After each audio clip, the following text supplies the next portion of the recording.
of all the sickness that we have in the world, and especially the Western countries, of all the chronic diseases we're seeing, it's not because they're eating too much kale. Like, they're not eating too much fruit. They're not eating enough fruits and vegetables. That's 100% sure. Of all the things they're eating too much of, vegetables are not it. Right? Fruits are not it. So if we're seeing people who are not having enough conversion, like, why not at least start there to see that? Sure. Right? Are they eating enough fresh fruits and vegetables? I am more concerned about the absorbability rate, and that's where that's debatable. I know that animal proteins are 80 to 100% absorbable, and then plant proteins are lower than that, but that's where people argue. Are plant protein sources enough to absorb enough protein and then get enough for proper liver nourishment? Shouldn't we consider the killing of the animal part of their suffering? Because I think there's euphemisms used to make us feel better about the foods that we eat. It was ethically killed, ethically hunted. And so I feel better about the foods that I'm eating, but we would never say that we ethically killed anyone other than an animal. Sure. It just feels better when really that animal didn't want to die. Sure. You know what I'm saying? I think that we say these things now because of the pushback from vegan activists who are like, well, this isn't ethical. And we're like, well, how do we find a solution where there is a massive group of people that absolutely believe that they need that food in their lives, and that's the whole question. Exactly. Yeah.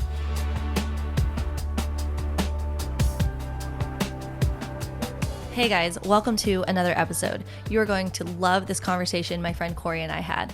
If you followed me for any amount of time, you know that I advocate for and live a whole foods, plant-based vegan lifestyle. My friend Kori creates content online for her career as well, and she advocates for a way of eating which includes plants and animals like raw dairy, organ meats, grass-fed beef, and eggs, and is often called the Pro Metabolic lifestyle. Kori and I have grown to become close friends over the last year, and I even got to be a birth support for her and document her VBAC home birth with her daughter's story born a few months ago. We naturally connect in many ways and we get along really organically. We also both really love challenging discussions, so we've privately had many conversations about nutrition and they're always fruitful. In this episode, we discuss navigating friendships with opposing views. We tackle nutrition, where we align, where we disagree and why, as well as ethics and planetary health. And this is not like an all-encompassing full discussion on everything in nutrition. We actually didn't even get to 1% of what we could have talked about. This is more about sharing how we converse when we disagree on a specific topic and how we handle it in a peaceful, respectful way. This conversation is not even close to encompassing the whole of our dietary perspectives, so please bear with us as we amateurs get into the weeds of science the best that we can. And overall, if you're interested in what we've shared today, you can check out our own content further.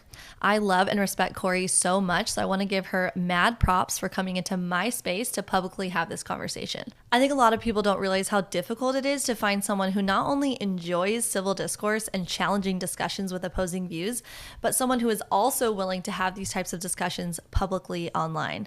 Please share your thoughts in the comments, but be kind and civil and respectful to both of us involved. If it gets nasty towards either one of us, the chances of this type of episode happening again lessens. It's really difficult to get these types of conversations happening, and I really want to do more in the future, so please be kind. You can learn more about Kori on her Instagram at Kori Meloy, or listen to her own podcast, the Freely Rooted Podcast. Without further ado, let's get into this episode. I hope you enjoy it. All right.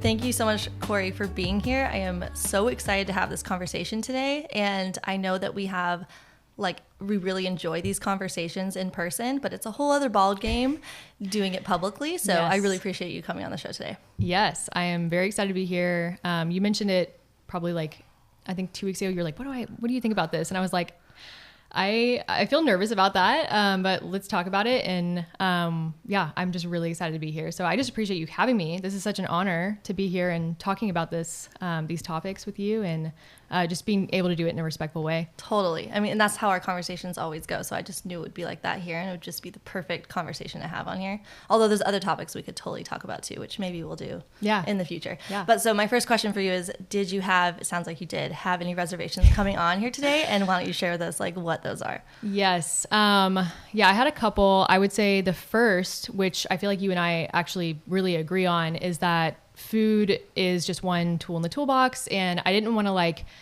I think this is a really hyper focused topic sometimes, like the vegans versus like the carnivores, you know, and that being like, oh, this is the reason you have all your problems and vice versa.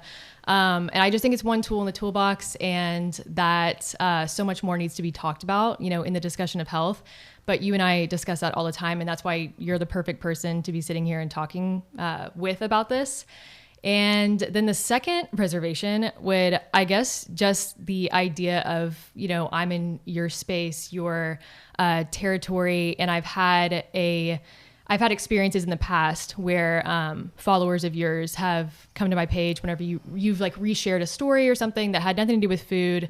I know one was like me telling my birth story. Yes. And you had reposted like one story slide, and I like within a couple hours had to just block. And I'm not like a blocker. I really appreciate the way that you are like this as well, of just like not living in an echo chamber and really being able to see different opinions. But yeah, the comments were just horrific, and right. I was not expecting it. I was really thrown off, and I was like, am I just entering into a space where this is going to happen again? But I just don't think that's the case. I think that it's going to be a much different response through the way that we're approaching it.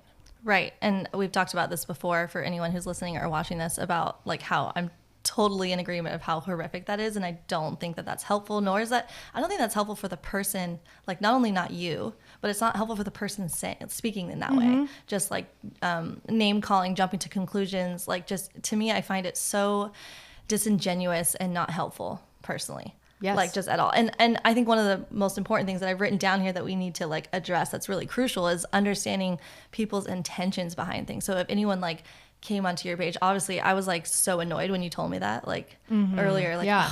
Really? Because obviously, I mean, and you know, that's not the majority of the people right. who are in either of our realms, either of our spaces, or we're talking about my space specifically.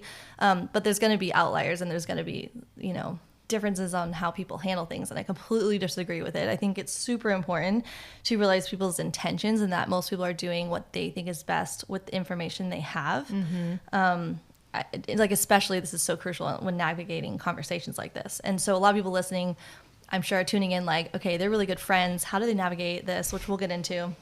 But again, even just like reiterating this, I think it's super important to like not assume that people who eat or advocate for eating animals are doing it for selfish reasons, selfish mm-hmm. intent, or lack of empathy. Mm-hmm. We have to come from a place of trying to understand why people think the way that they do. And that's mm-hmm. what this conversation is all about. Mm-hmm. Yeah. So, okay. So something else I really want to address too is that, talking about my audience who's listening here, that how vegans respond to this type of conversation is not even binary at all. Like on one end of the spectrum, there could be like ethical vegans who might even be the types of people that you're talking about who responded to you in that way, like name calling and stuff, who would be upset that I would even empathize with someone's like feelings and logic or mm-hmm. desire to thinking that they need this to be like animal foods to be healthy. And then there's other people on the other end of the spectrum who might be plant-based or not plant-based at all, and thinking like, what is the big deal? Why are you making this a big deal? Like mm-hmm. it doesn't matter, it's just food type thing. So that is super important going into the conversation too, that so many different people are coming in with different life experiences, different sets of worldviews. And that's why I think this conversation is so fascinating. So, okay, you already covered the type of messages that you receive. Mm-hmm. Oh, no, I was going to ask you. This is where we're going in next. Okay, the type of messages that you often receive when people like find out that you have a lot of vegans in your circle of friends. Oh, yes. Well, I think complete confusion, first of all. Mm-hmm. I still get messages every single week, even though I haven't, like, it's not like I'm posting that we're friends all the time. You know what I mean? Mm-hmm. I'll get messages, I'll get emails. A lot of people very curious, but I think they're just like truly confused of just like, how would this work? I've had a few messages going like, do you guys just like argue all day long? And I'm like, what? Can you just imagine we're like sitting on the beach with all our kids like surfing and we're just arguing with each other?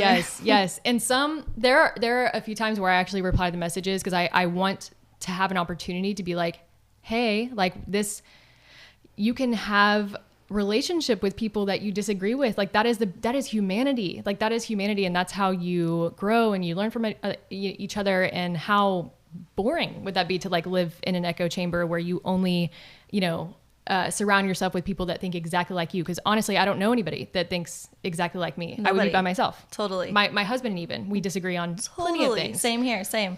So I think maybe people are thinking that because I have a platform on health and you have a platform on health, that like the food part of the health is like all we talk about and all we think about. And it's just not the case. You and I agree on so much, so like many things, an insane amount of things. And our husbands have to pry each other away from each other whenever every time yes, just like, let's go, like, let's leave. Like, wait, just 5 more minutes. I know. I'm like, I'm coming. And like 30 minutes later, I'm like, oh yeah. Oh wait, I really need to go. Yeah. And then continuing even more. So like Ellen and I like can't stop talking about the things that we are equally passionate about. And even the things we disagree about. Sometimes it pops up like, hey, I was listening to your episode. I found this super, because I listened to your podcast episode. Yes. Or to your podcast. And I'm like, I found this part really interesting. Like, I totally resonate with this. This part, I'm not sure. What are your thoughts on this? Yes. And we just go back and forth. But yes, it's true. I think a lot of people assume that like all we are talking about must be about what we disagree on, or about food, when that just simply is not the case. We're talking about parenting. I don't know. We just naturally connect on so many levels, and personality plays a huge role, because something really interesting is that I could come across someone who is vegan and have like that feel like there's nothing in common, and have very little like inclination or desire to like keep a conversation going, or like just don't naturally gravitate towards that. And you could have the same thing for someone who lives in the way that you do. And you could become friends with someone who has completely different views on many things, and you naturally just click in so many ways. And that isn't always the case for a lot of people. I think a lot of people like struggle. First, there's like this thing embedded into our modern culture. I think that you need to only be friends with people who agree with you on things. But there's so many other factors on what makes a good friend, and I think like listening to each other's perspective, which I was actually going to ask you. So what do you think makes a relationship like ours thrive? Oh, wow. With you and me. I think that first off, we have our brains are like, I feel like made from very similar matter. Like we'll be talking to each other and we're like, well, that's exactly what I was thinking. It's actually insane to me. It's very insane. And I think that has played a huge role in how we have conversations with each other, because they're so like entertaining for us and so life-giving, because we're like having a conversation with ourselves. But it's just it's very enjoyable to have respectful conversations. And also both you and I are big communicators. Like communication is so important to both of us in relationships, period. And the most important thing to both of us, because we've found this out about each other, is honesty and open communication, like that being like the most important thing. And so because we value that in each other, we are a safe place for each other. Yes. And therefore, whatever we disagree on, we're always going to be able to be honest and be a safe place for each other. And I think that makes people very uncomfortable. I think that there's a lot of people that aren't like that, and they would rather have someone like just on their side, and that's what makes them feel safe in a relationship, or like not judging them, and that's what makes people feel safe.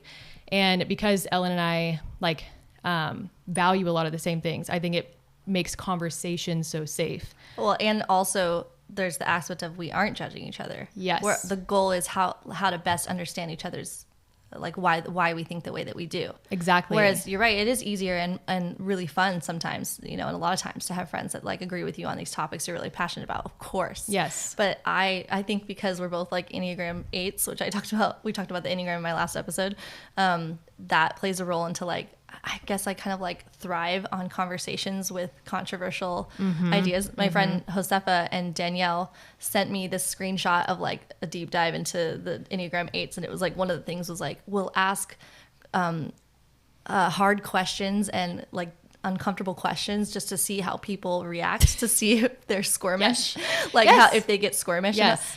And I'm like, whoa, I am like that. Yes. Like I really just, I like to see people squirm sometimes because it's fun, but also because it's such a friendly environment. And I don't think people are realizing like how friendly it is when those questions are asked. And the goal of those questions behind the fun of it is really just to understand somebody. Yes. And a lot of people don't have that perspective. Yes. And maybe their childhood experiences told them otherwise, that if they disagreed with someone, that they got shunned, or if you stood out, like even maybe with your parents, if you said something you disagreed with your parents, if they shunned you or gave you some kind of punishment, whether that was like, what's the word, like passive aggressive disrespect or something like that, that shapes how people know how to have conversations or not. Because I do have some friends that really don't enjoy discussions with differing opinions. Like anxiety can start coming up, and then it's not fun. It's obviously only fun if someone really enjoys the conversation. That's probably why we naturally gravitate toward each other. Exactly. So you feel like the anxiety is almost like more of like a trauma response sometimes? Maybe, or maybe part of it's personality. Yeah. And maybe it's just harder for like someone like us to relate to it because of our personality. Maybe it's both. Maybe it has to do a little bit with personality, but how much of your personality is from what you were nurtured as? Exactly. I don't know. Exactly. And I like, just to add one more thing to that thought, I like that you were talking about just the idea of welcoming questions that are, the heart behind it is to get to know somebody, because I feel like that alone can be threatening for people, because they don't want to be, they feel vulnerable, I guess, when someone is like really actually pursuing them, and that's the actual intent. I think somebody can take the intent as like, what do you want to know? Like, what do you like, are you trying to catch me in something or something like that? As opposed to like, oh no, I just want to know you. I want to love you. Like that's you. And, so if you're not ready for it, like if you're not ready for that in your life, then yeah, I could see how it would make you uncomfortable to have these kind of conversations. Yeah. And I didn't realize that I was on this like far extreme end of the spectrum, like when it comes to this experience, until maybe in the last few years, as I was becoming closer with like Josefa, who wasn't used to this. She's like, wait, what are you doing? Why are you bringing this up? And I'm like, I just want to have a conversation. What's the big deal? She's like, no, I don't know. And I'm like, I love you no matter what you think. I'm just curious, like why you think the way that you do. And then over time, she's like, okay, I understand you now. And now she really enjoys that with me. And then when we became like made friends with someone new, had like a girls' night, I'm asking a question and they're like, wait, what? And Jose was like, oh, that's just the way she is. Like, just relax. Like, she likes you. Yes, exactly. Anyways, I mean, we could go on and on. Oh, something else I wanted to say was I think it's probably interesting for people too, because we both are, like you said, advocating for different ways of eating, right? And I had said this to you before, like when we were first becoming closer. Like I have many friends who aren't vegan. I have friends who used to eat plant-based that no longer anymore. But I've never had a friend, to my recollection, who advocated for, like actively advocated for a way of eating that wasn't vegan. Yes. Because I've had, pretty much most all my friends, I don't know, up until maybe in the last couple years or so, would be very like, I know that the way you're eating is like so healthy. I don't have it in me, or like, I just don't know if I could do it, or like, I just don't think like I did very well that way. But I know that the way you guys are eating is so good and your family's thriving and stuff like that.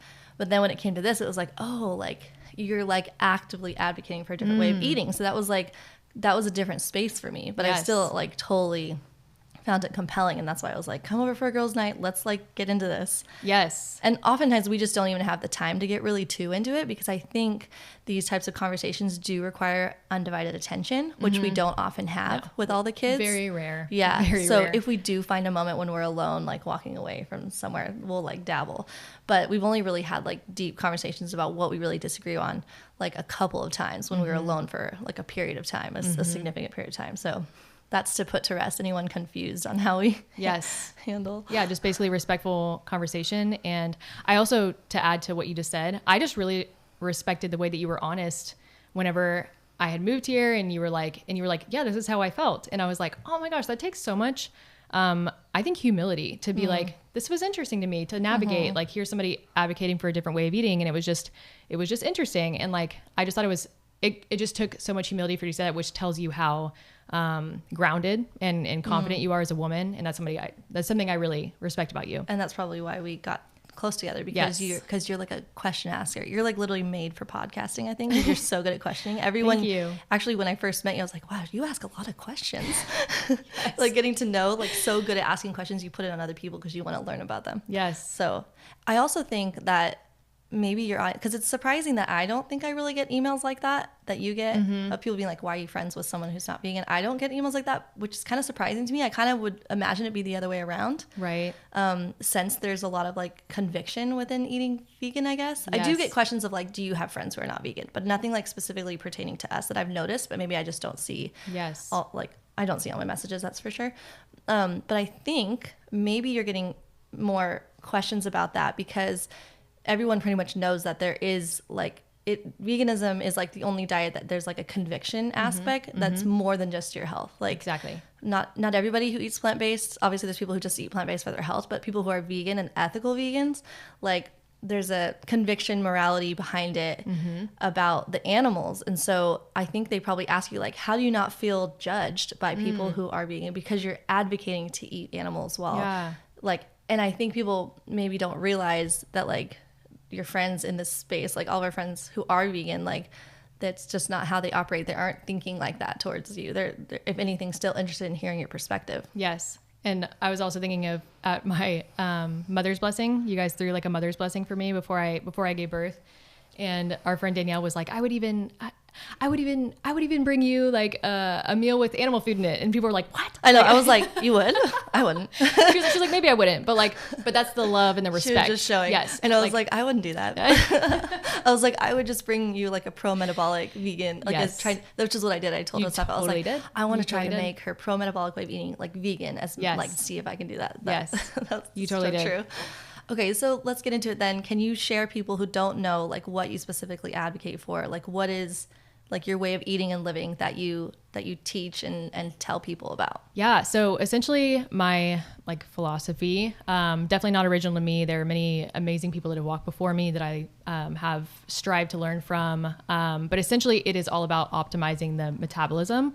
And so the metabolism, not to get too heady, I'll keep it like simple. It is the function of your body. And so your metabolism describes basically like if it's describing the function of your body, you're describing detoxification and hormone balance and, cell renewal and your ability to be resistant to stress. It's because it's the health of basically your cell, and our entire body is made of cells. And so to describe this in a way that people will probably like resonate with, I think it's helpful to describe the opposite of that. And there was this man named Raymond Earl, and in the 1920s, he came out with this rate of living theory. And his theory is that we have like a max amount of heartbeats in our body. If you can like imagine like a ticking time bomb to like reach that last heartbeat and then you die. And so he came up with the theory that if we slow down our entire body, we are increasing like life, and longevity. But what he is kind of like missing as far as that picture is to slow down your body. You're slowing down every cell process of your body. And so you're slowing down gut motility and the ability to heal, like your wounds to heal. And so everything is slowing down.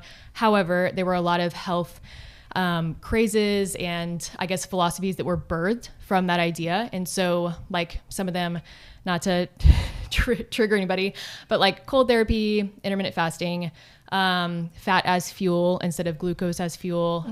There were a lot of popular crazes that came from that, with not realizing that that was kind of like the basis of why these things came about. And a lot of them are still popular today. And so it kind of comes back to basically the opposite of that. And there were a couple people like Dr. Broda Barnes and Dr. Ray Peat who were finding that metabolism and the function of your body is basically the root of all dysfunction, because the better that your body is functioning, the more in line and in balance that it can be. And so, for example, if your liver detoxification is slowed down, you're not able to detox estrogen. And so you're like basically creating estrogen dominance in your body. And therefore the ratio of estrogen to progesterone is off. And so, and this can go on and on. You guys can probably understand that are listening what all this would impact. But to optimize the metabolism, it's basically just, studying the physiology of the body. What does the cell need? And a lot of things Ellen and I like totally agree on these subjects, not restricting carbs because your body runs on glucose, and, understanding the hormone impact of restricting carbs because that's what your body prefers. So it's basically just studying the physiology of what your body prefers, and then for it to thrive, and then basically making food choices, lifestyle choices from there. But essentially it's like a balance of energy and stress. And so it's taking as much stress off of the body as possible so you can optimize your energy production. Yeah, because I mean, you're right there where how the body stress is huge on the body. Stress takes a huge toll on your body. It's like the two most taxing things we do on our body is digesting food and digesting stress. Yes. So like learning how to live a lifestyle that's going to be lowered in stress, not like we can minimize it completely, but supporting our body nutritionally so that we can better handle stress when it does come our way. Like we're on the same page with so much of that. And actually, I think a lot of people might assume that we're like completely opposite of it in opinions. And while the title of this episode is vegan versus animal foods, you are not a carnivore. You're not like advocating for carnivore. And there's so much that we align with, which we're going to get into. And we're going to kind of share for those listening and watching, like what we agree on and finding common ground before we move forward and kind of dissect where we kind of go different ways. And for those of you who are watching probably already know, but maybe not, that I advocate for whole plant foods. I am all about living more in line with nature. And yes, of course, like carb-rich foods, whole plants from fruits and sweet potatoes and whole grains and all that stuff. Lots of fresh greens, legumes. And that's the way that I advocate for. And it's definitely improved my health anecdotally, right? Yeah. Significantly. And I've been eating this way for 15 years. And I will never be going back. And I'm sure, and you also have your own like stories as well. So there we have where you have like our different ways of eating. And now let's align.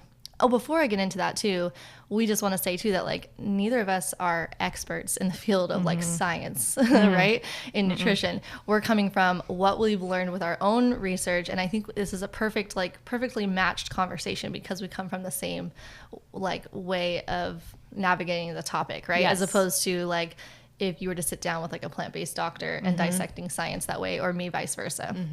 So I think this is the perfect conversation for us to have. We're the right people to be having this like conversation. Yes. And I also think that's like one of the main like reservations on coming on is just like, well, I'm not an expert on like who am I to like be the authority on these, but that's why we like are the perfect match for each other because both of us are lifelong learners. Like I feel like that we have both like made it our goal to do that. And so how do you have a conversation, not necessarily being experts, but being learners of what we have out there? Totally. Yes. I think that's super, super important. Okay, so let's start with where we find common ground and discuss, like, let's bring the discussion together. I wrote a list of the things that I think we have the most common ground on, and I'm gonna go first on what I love that you promote, and then you can kind of go the other way. Does that sound good? Perfect. So I like how you promote against like processed oils, and I know that you generally use like the broader umbrella of PUFAs, and that means more than just processed oils, but that's one thing that we'll get into later. But specifically, I love that you are advocating against that as like a significant calorie source. Yes. And then another thing, just that ultra processed foods are not health promoting. We're on the same page there. And the promotion of fruit in abundance, like you said earlier, and whole plant carbs, like from sweet potatoes, to fuel our body, and that the body and the brain run on glucose, and that's going to help us with our energy to sustain us. And I like that you promote sourdough bread and fermented foods. I think that that's awesome. Fully on the page there. To my knowledge, you have a problem with factory farming, right? Absolutely. So yes. We're on the same page there. We'll get into the ethical aspect. Actually, I should tell people once I finish this. I'll tell people like the plan for the conversation. Okay. We got so much to cover.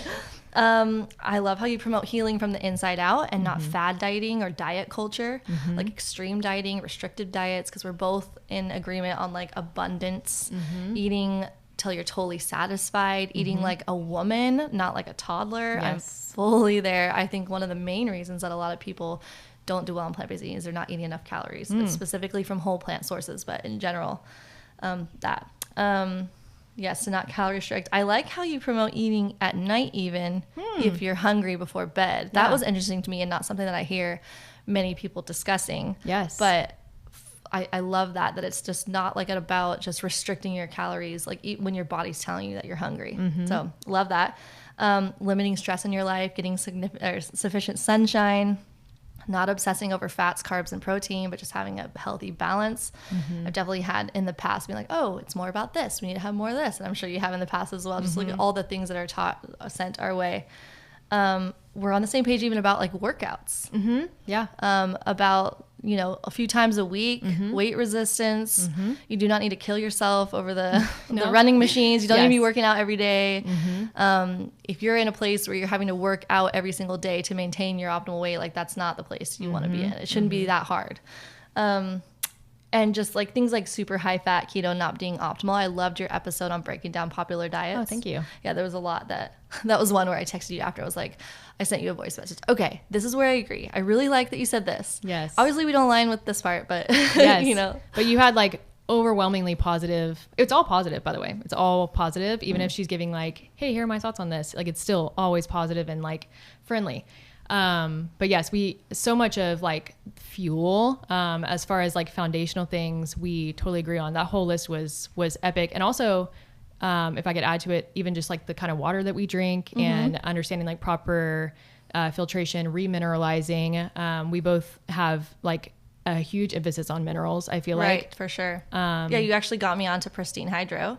Awesome. Love it. We love the water system, which I'll put a link below for anyone below who's interested in checking it out. And you actually went to their headquarters, right? Yeah. Yes. I got to meet one of the owners. Yes. Super cool.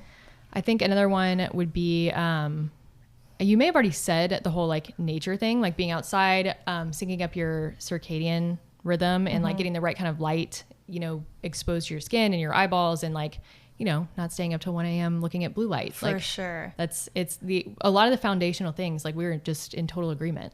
And that's like a huge one. Like you could be eating a really well-planned diet, but if you're going to bed at 2 a.m. every morning and looking at like the screens and not getting adequate cycles of getting in the outside and getting sun and going to bed at a reasonable hour when your body's telling you to go to sleep, like, yes, that's going to affect a lot. That was actually one of the first things somebody had like poked fun at you in our friend group. They're like, oh, Ellen's a grandma, she goes to bed early. And I'm like, she does actually, when she goes to bed at like a really reasonable hour and like, it's like amazing for hormone production. Yeah. So it makes perfect sense why you're a grandma. Yeah. You're like, I'm a grandma too. Yeah, exactly. The same way. Okay. So I should probably preface the rest of how we want to do the episode. So we got through what we agree on. Then we're also going to break down where we disagree and just unfold each topic. We're going to cover nutrition first, and then we're going to go to the ethics and planetary a little bit. We'll just dabble a little bit towards the end. But the nutrition part is where we're really going to unpack things, and I'm sure is where people want to hear us discussing. I feel like as we unpack it,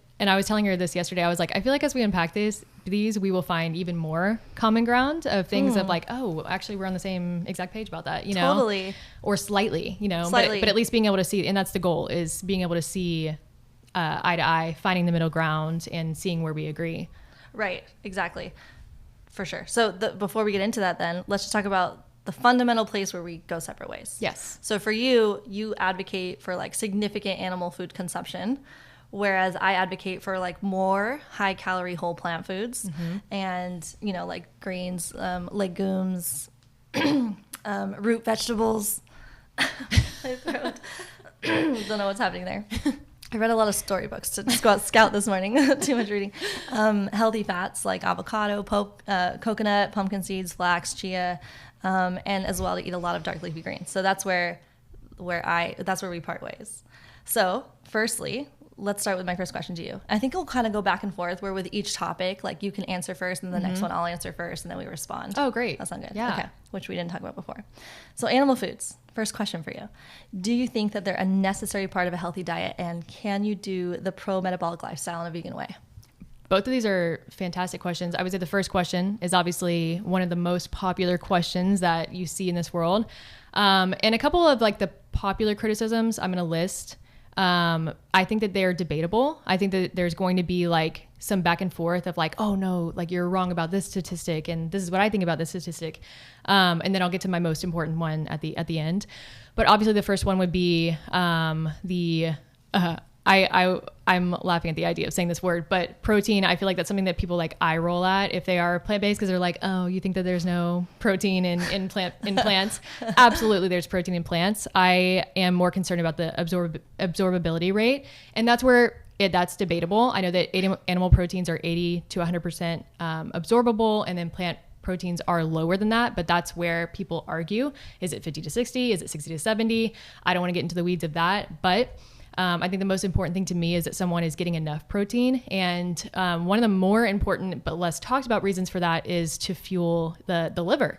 And the liver is like one of the powerhouses of the body, because that's where you are able to basically take care of hormone balance. Because again, what I was talking about earlier with estrogen dominance, and the liver just has so many functions. And from my understanding, based on the information I have right now, and especially from a man named Dr. Ray Peat, is that a minimum of 80 grams of, absorbable protein is what we're going for. And then of course, if you have a higher metabolic rate, you want higher protein than that. If you have a lower metabolic rate, 80 still being the minimum, but 80 to 100 if it's like a lower metabolic rate.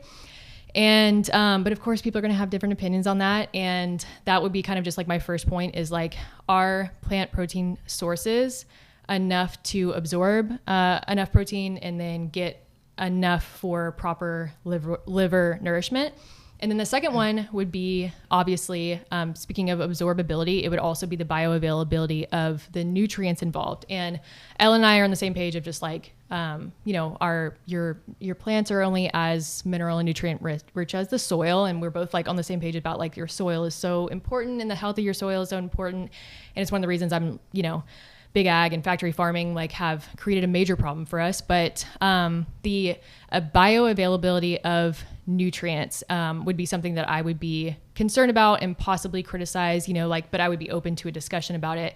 There are a couple nutrients that I would look for to that I don't know if are as bioavailable in a plant-based diet. B12 is like a common one, of course. There's choline, taurine, glycine, and then a big one would be retinol, which we can talk about in a second. Yeah, we'll go into another question. And I guess, and zinc would be another one as well.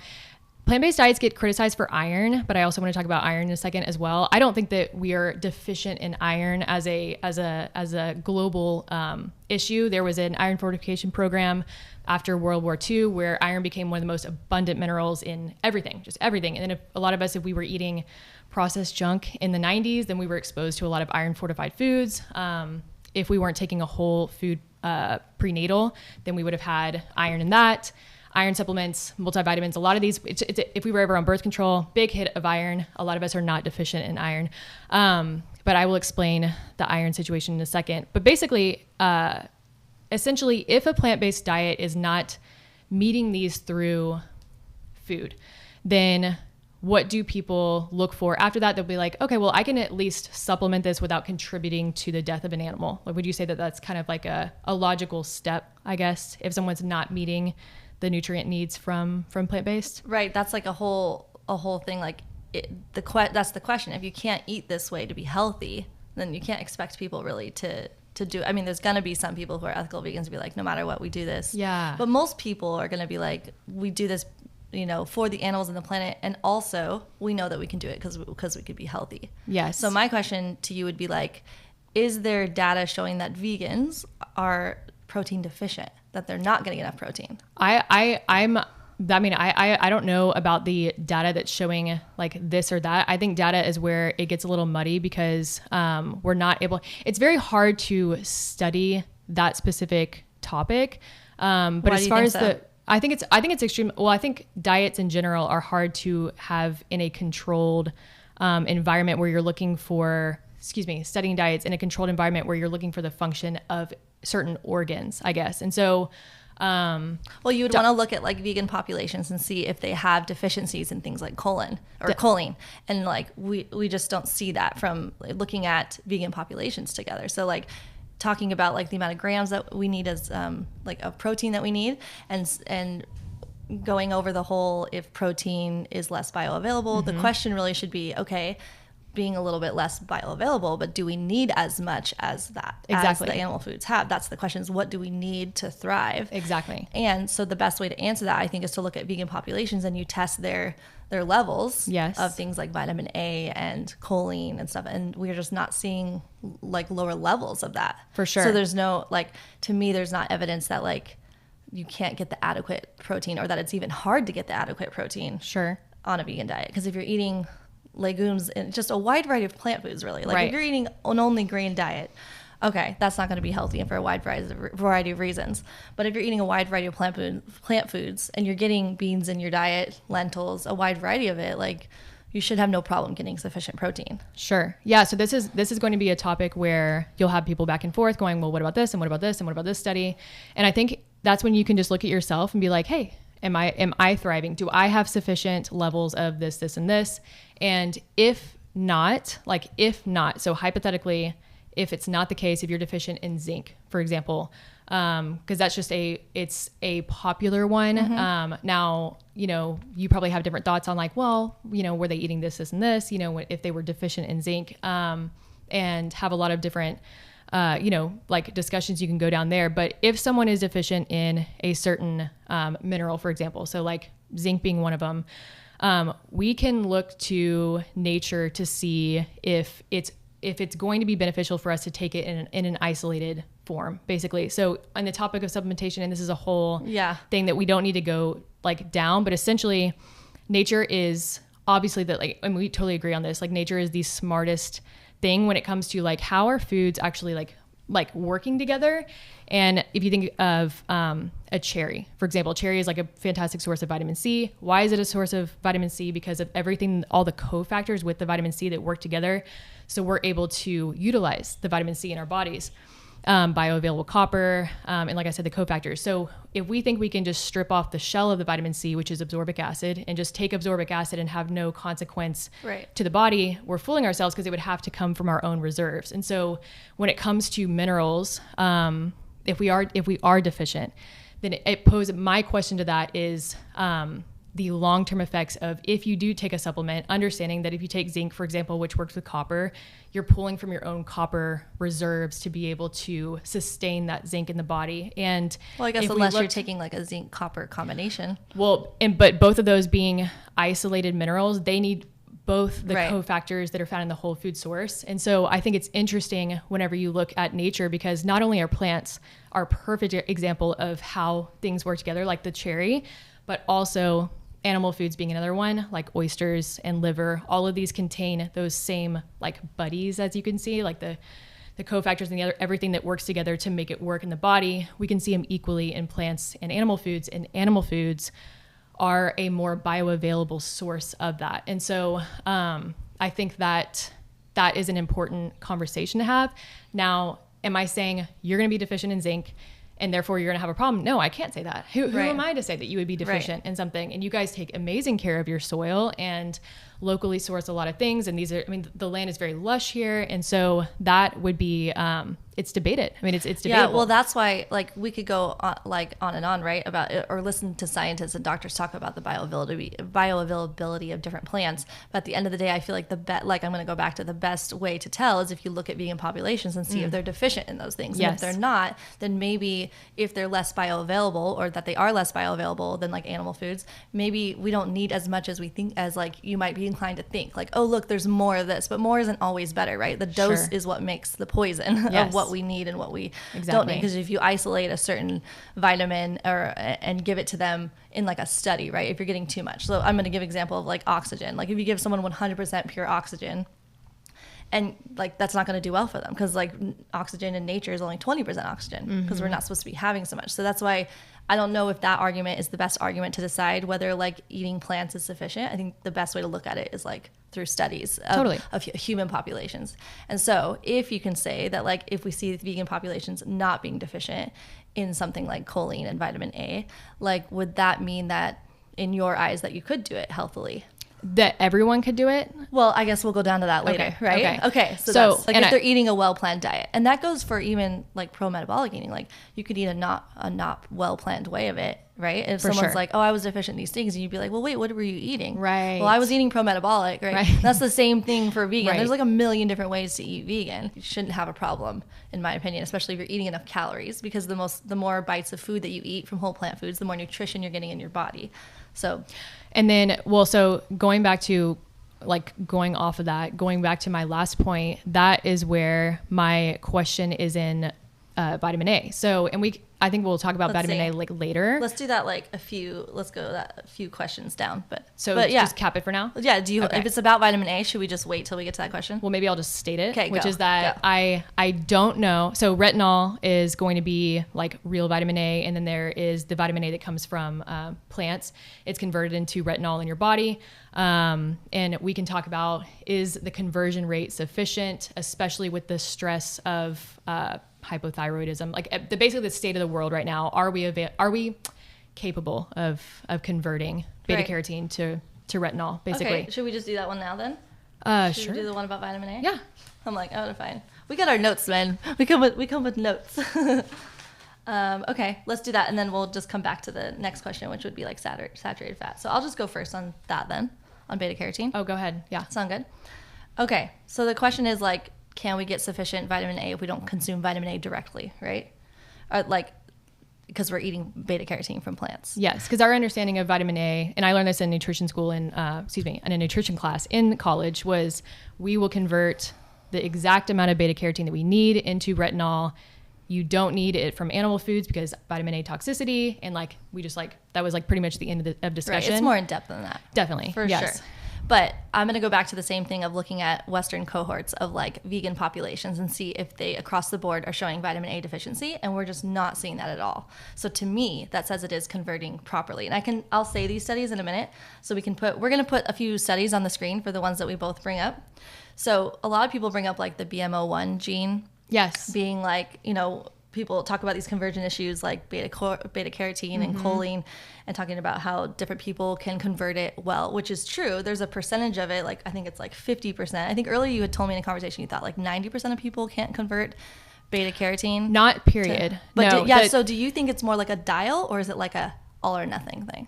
Oh, I don't think it's all or nothing. So I think we each have our own different conversion rate based on our stress. Right. So some people are going to have an easier time converting beta carotene to vitamin A. Yes. Whereas other people who have maybe a little bit more difficult time, they just need to eat more plants that are rich in beta carotene. And because that should sufficiently, especially knowing what the data is showing, that like vegans are not having trouble converting, and we're not seeing a vitamin A deficiency in vegans, then so long as you're eating a wide variety of plants, it shouldn't be a problem. Because I feel like in order to say that eating plants isn't sufficient, then we need to be seeing at least data that like, a large portion of vegans are like struggling to get enough vitamin A. Sure. But and just aren't converting it well. But we're just not seeing that. So to me, we can go back and forth on like the gene and how like there's, different people have a spectrum. Some people can only convert it 40% or 50%. But at the end of the day, if we're not seeing it in the studies that they're struggling to convert it properly, then maybe it's not as huge of an issue as like the animal-based world is making it. Does that make sense? So, wait, were you done? Well, I was going to say like we would see more vitamin A deficiency diseases, right? Because we really only see vitamin A deficiency diseases in places like Africa and Southeast Asia where... Well, what do you define as a vitamin A deficiency disease? Well, that would be like night blindness, infertility being a thing. So you're saying that there would be a much lower level? No, what I'm saying is a vitamin A deficiency manifests itself in so many different things prior to that would be like prior the to most getting extreme. Basically, your level of stress is going to dictate your ability to make that conversion. And so I think as equally as important, you want to see the stress of the lifestyle of the people that are making the optimal conversion. Vitamin A deficiency, what it manifests itself as is hypothyroidism and high cholesterol, actually. And so as a slew of other things. But basically with the vitamin A conversion from beta carotene to retinol, there are 4 main things that slow down the conversion or reduce it. And maybe I'll just list resources in the or okay, so hypothyroidism would be one. Oh my gosh, I'm blanking right now. Hypothyroidism. It's a lot. It's hard. We're pretending to be scientists right now, basically. Hypothyroidism makes the conversion slower. A diet that is very high in polyunsaturated fatty acids, which we can talk about when we get into the get to that question. Conversation. PUFA is just the short way to say polyunsaturated fatty acids. And then also, I think the most interesting one are the studies that are showing that the more beta carotene that you eat, the more that conversion slows down. And I think that the reason for that, if I'm just offering I don't know, just like a fun little anecdote, is your body is trying to figure out what the balance is. But so ideally the solution would be obviously eat more beta carotene. But if the body is slowed down from stress, there is a miscommunication in the body. There's an interference with like how to make this conversion to the perfect amount because we're under so much stress. And that's why I was bringing up, I agree with you there. Like, that's why I was bringing up the thing about studies, like when they're taking, like maybe the studies Ray Pete is talking about, which you can give me those links and we'll put that linked below. I'm really curious to see if those are human studies or if they're rat studies, because rat studies and animal studies just it's not very good way of studying like human population. It's very weak evidence in my opinion. So if I could see that kind of evidence in human studies, then maybe that would be something to consider.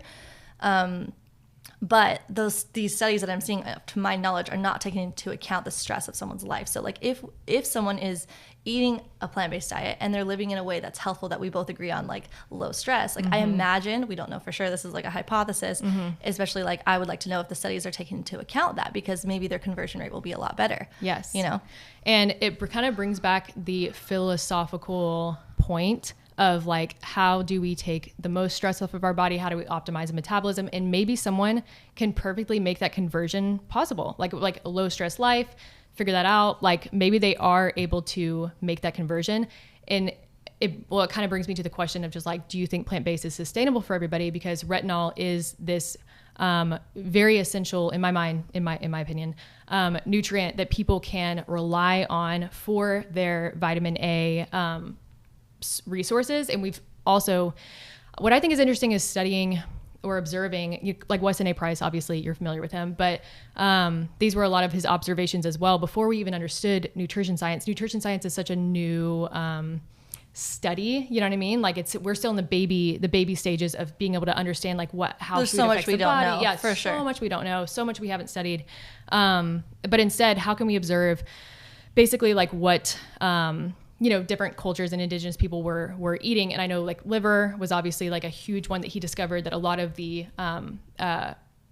conceiving, people that were pregnant, people that were trying to get pregnant, vitamin A being such a fertility, nutrient, it activates copper, it regulates the whole iron recycling system. All of this is so important for pregnancy and life, of course.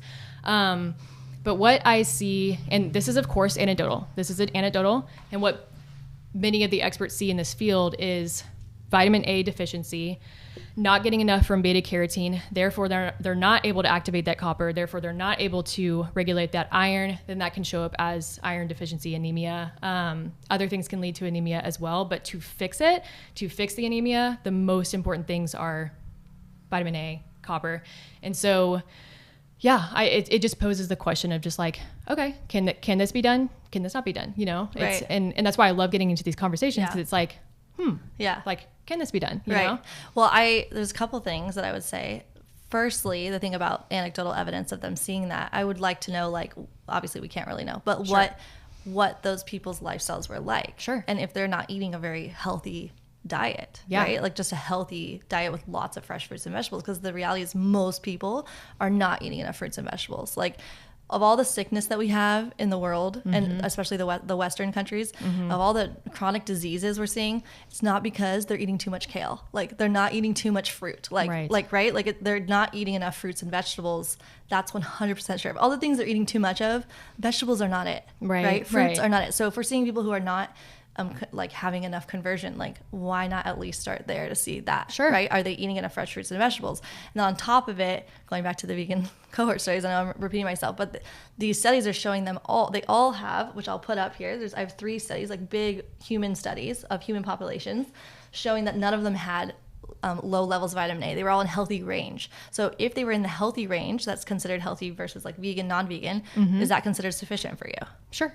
So, you're asking, that was an actual question. Yeah. It was rhetorical. No, it is. Yeah. No, I mean both, whatever. But like, would that be considered sufficient, right? If you're seeing them in healthy vitamin A range, would that be enough evidence to like, okay, maybe vegans are getting enough vitamin A? If I gave you my ideal, my ideal would be everybody gets this test done called a full Monty iron panel, which is you're able to see vitamin A levels, how it's affecting your copper, how your copper is affecting your iron.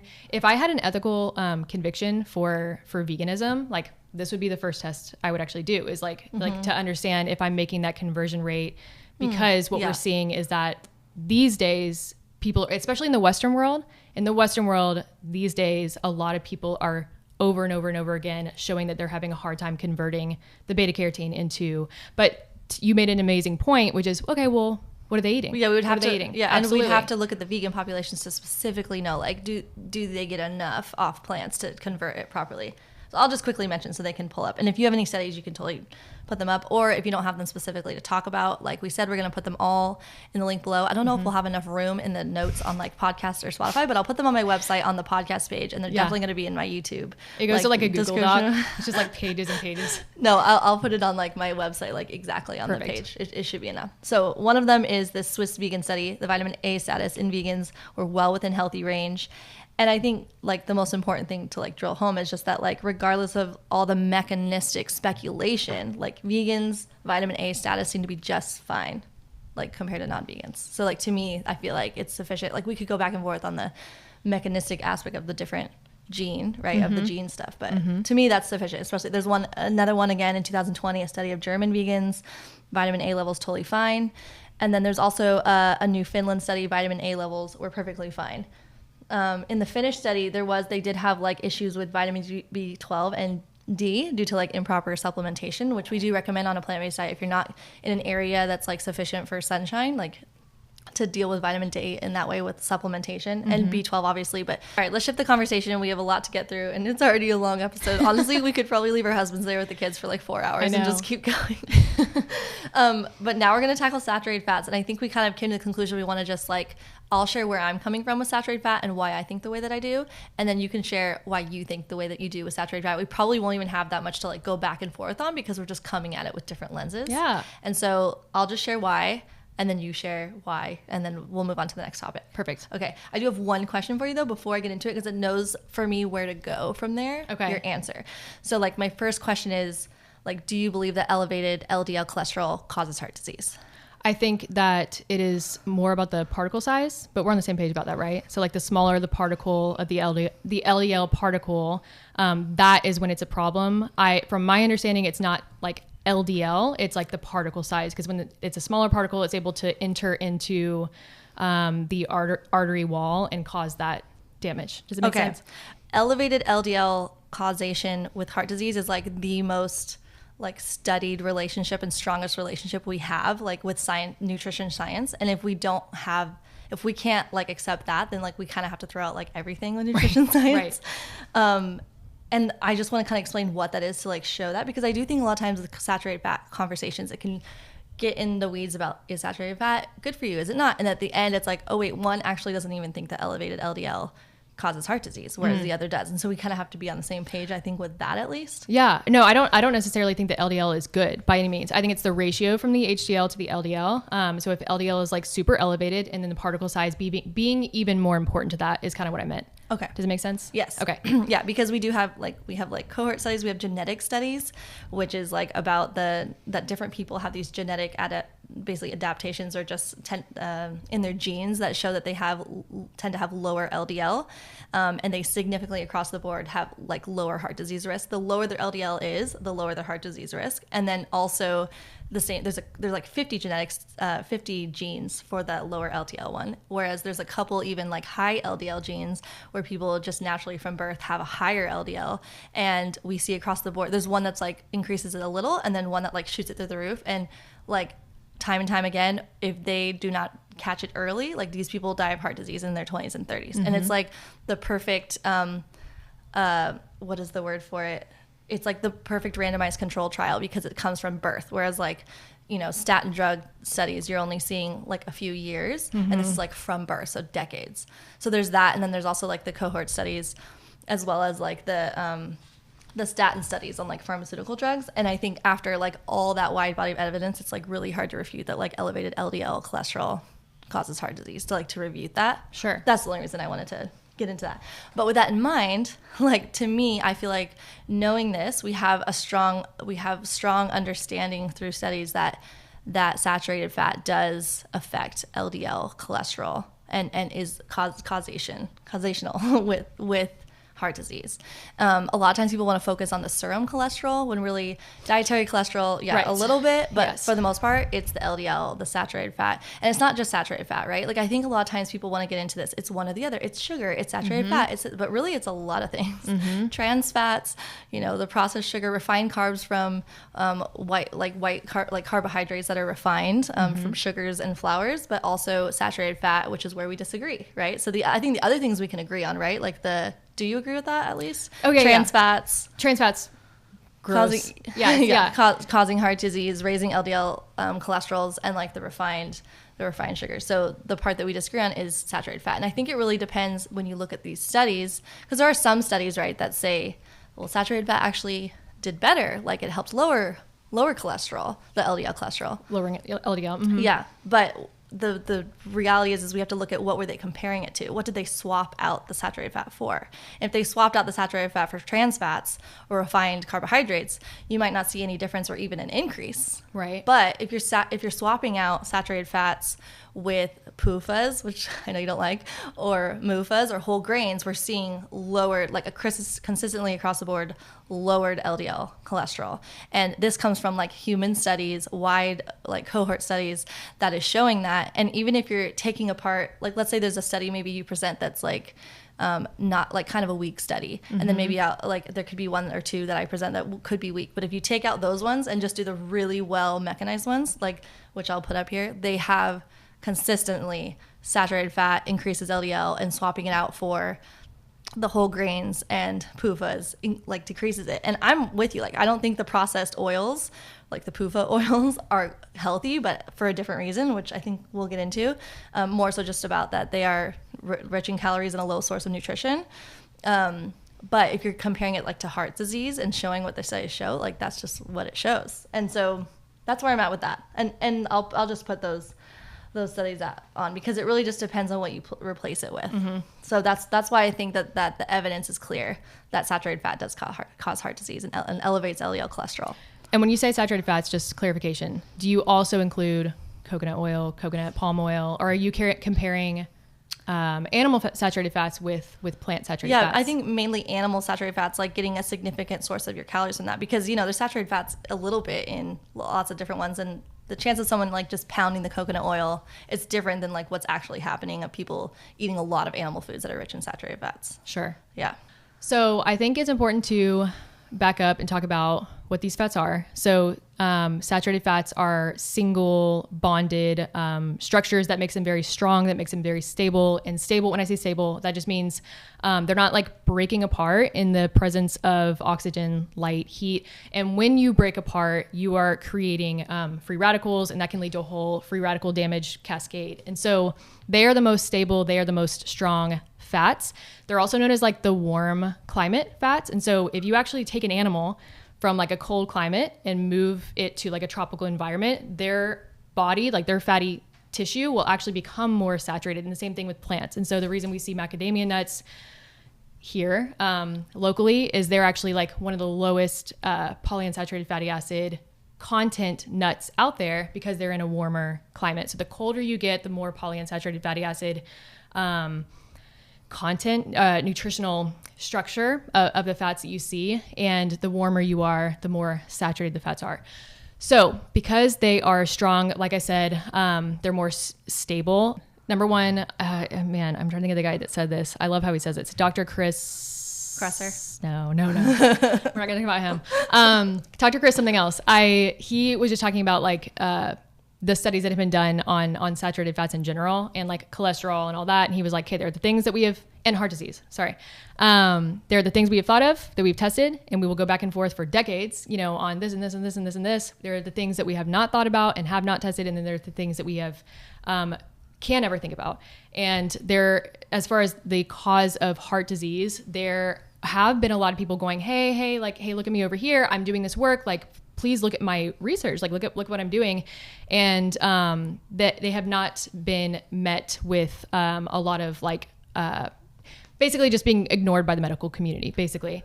So Dr. Broda Barnes being one of them. I think he has one of the most interesting points on heart disease because of the homocysteine. Are you familiar with homocysteine? I think plant-based community would call it the acid from animal foods. So like homocysteine it's a natural acid that elevates after you eat protein or animal foods. And then your B vitamins are what break down that homocysteine like that. So it's like elevates, and then B vitamins break it back down. If you don't have B vitamins, then you're not elevating that, you're not bringing back down that homocysteine. And so what happens when you have chronically like skyrocketed homocysteine levels for a long period of time, what it does is actually burns holes in the arteries, and then plaque comes and tries to basically like regenerate it and heal. Your body is trying to self-heal.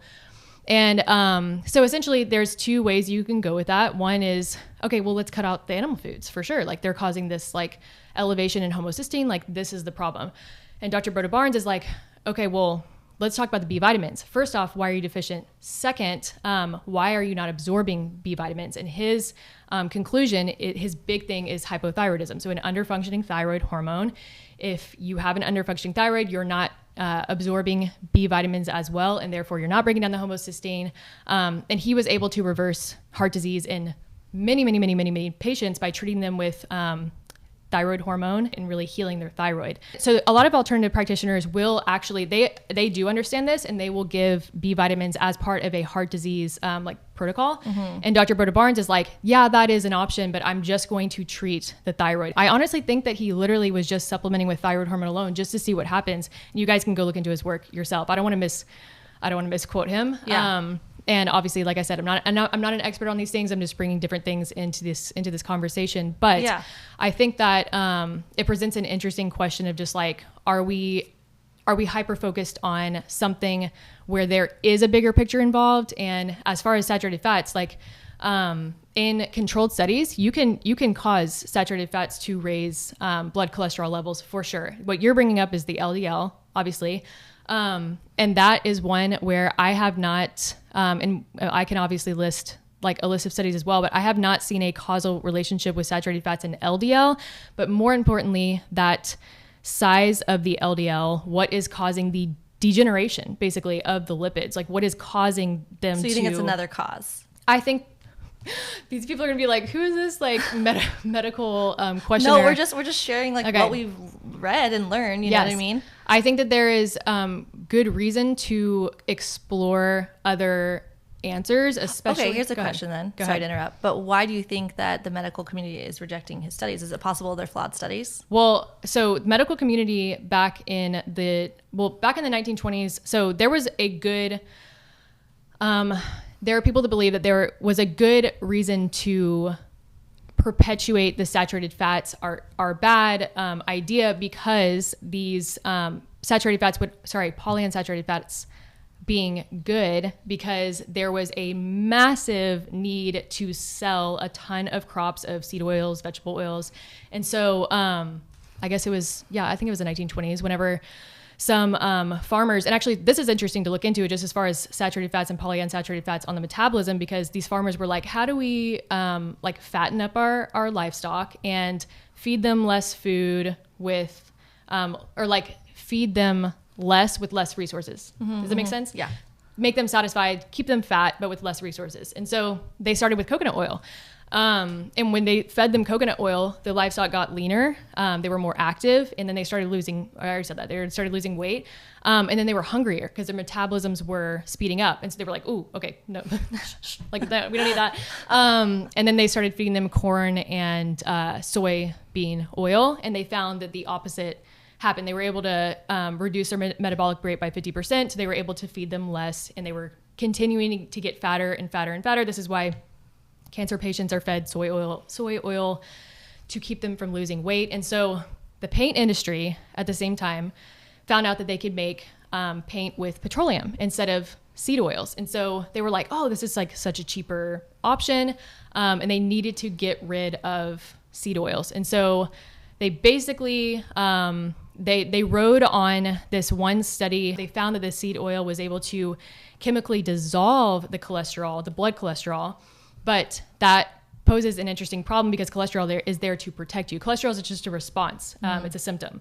It's actually a healing agent. And so basically that was the study that they were writing on. And then there was I believe possibly a reason financially to keep the saturated fats are bad, polyunsaturated fats are good, and then obviously the health and the medical literature are changed from there.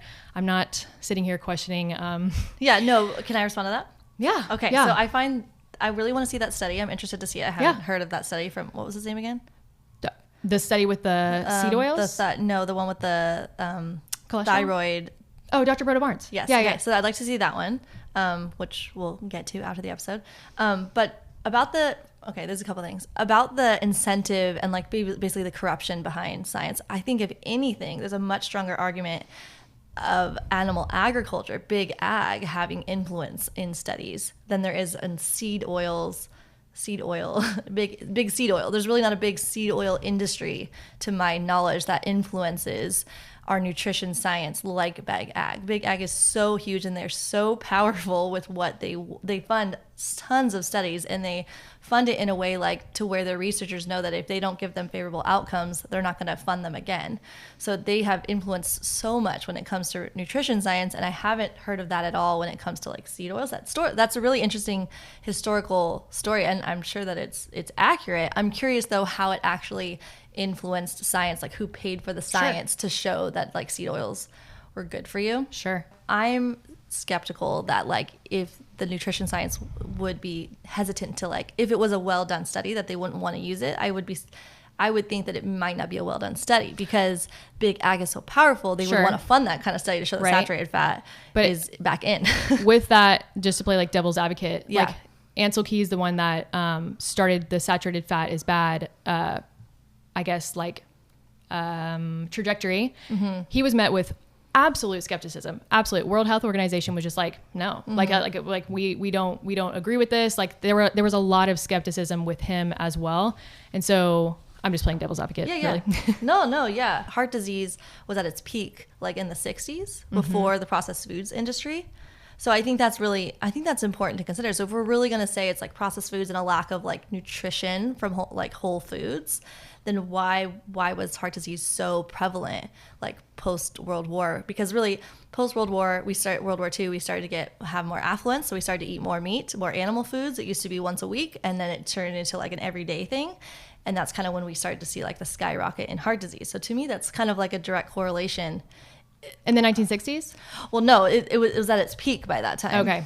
So the heart disease peaked at 1960. There was a lot of heart disease before the processed foods industry picked up. So to me, it feels like it's a good way to understand that like maybe it's both. Sure. Right?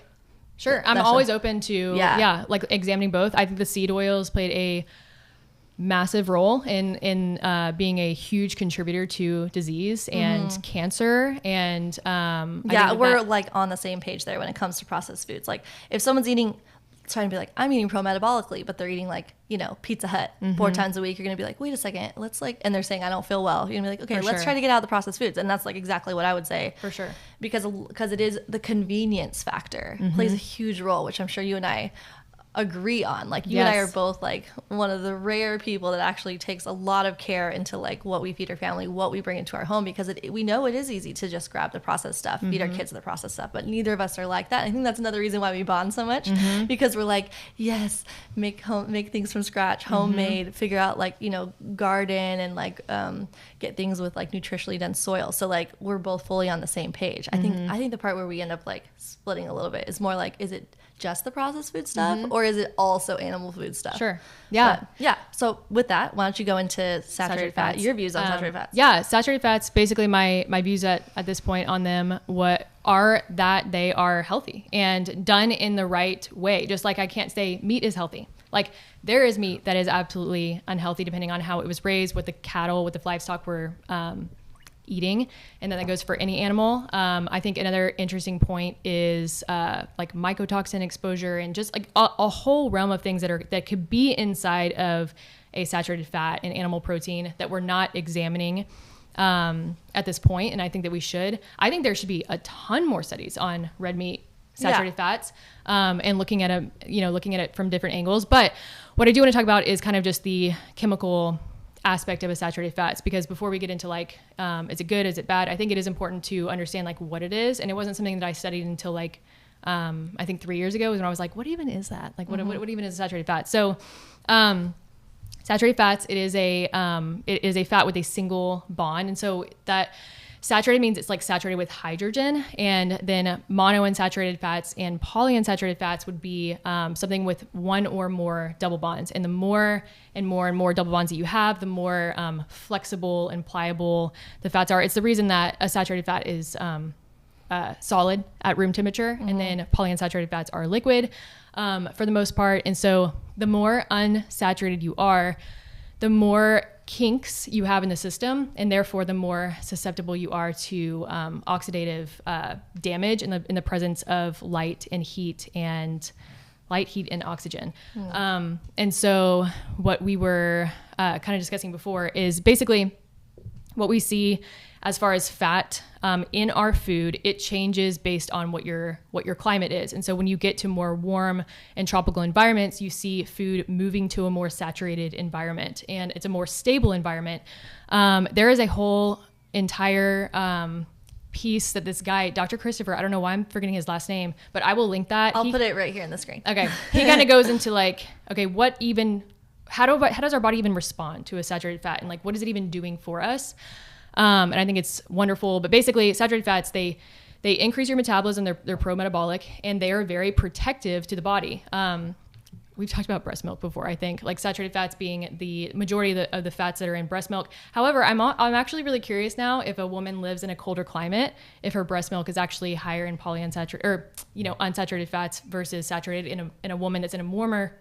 I mean, I would like to see a study on that. I don't know. Oh, it's probably never been done, but it was just a thought that I've had. And so saturated fats, they're, like I said, very stable. And I think that this is something that people are not really looking at, because oxidative stress, free radical damage is such a key component to disease, dysfunction, cancer. And I think the demonization of saturated fats is, at this point in time, not something that I've seen as a causal effect of heart disease.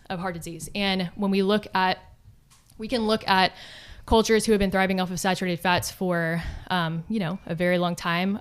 You can look at Pacific Islanders and people that live in warm and tropical environments where saturated fat is by and large the majority of the fats that they're eating, because that is the fat that's in front of them. We were talking about macadamia nuts.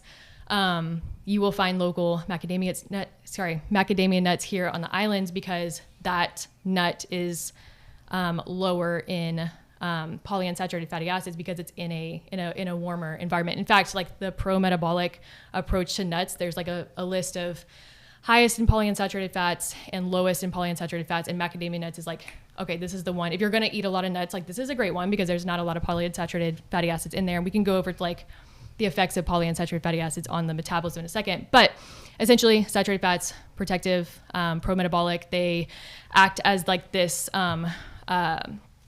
honestly, just go look at this article. We could spend all day talking about this, but my opinion of saturated fats at this point is that they are healthy, that cultures have been thriving off of them, that have had access to them for centuries and centuries. And especially the Pacific Islanders, the three that I'm thinking of, there's three, and maybe I'll link the studies that were done on them in the show notes. But those that had the saturated fats as the majority of the saturated fats in their diets, heart disease is almost non-existent. It's either extremely low or like completely free.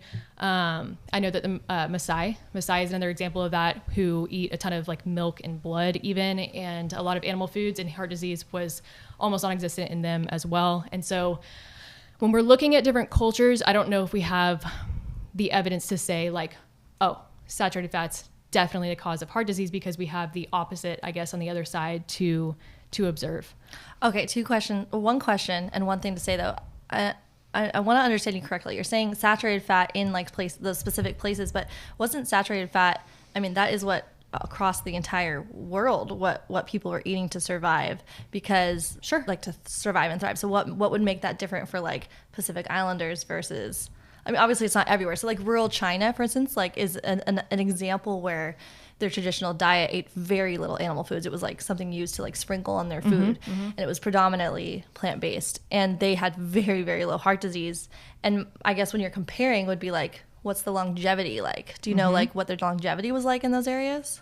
Longevity, there is the one that I'm thinking of, it starts with a T, Takavana. Does that sound familiar to you as a Pacific Islander? They looked at longevity, heart disease, cancer, you know, them across the board. But if you're asking so you're asking basically if each of these studies looked at longevity as well. Yeah. I don't know that off the top of my head if all of them. No, I'd like to see those. I want to look at that. Okay, I think we got through most of it basically that we want to get through. Let's move on to the next one. Or is there something else you want to say? Well, just the idea of maybe cholesterol being the symptom.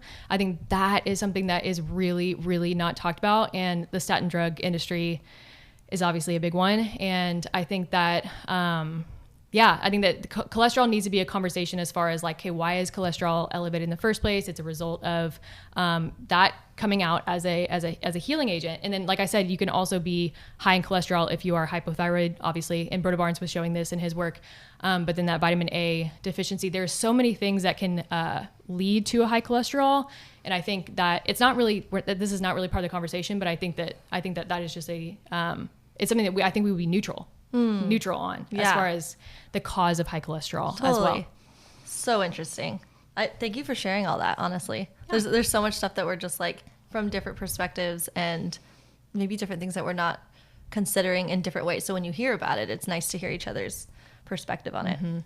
Okay, so let's move on to PUFAs. Okay, is PUFA really the problem, or is it just processed oils? You go first.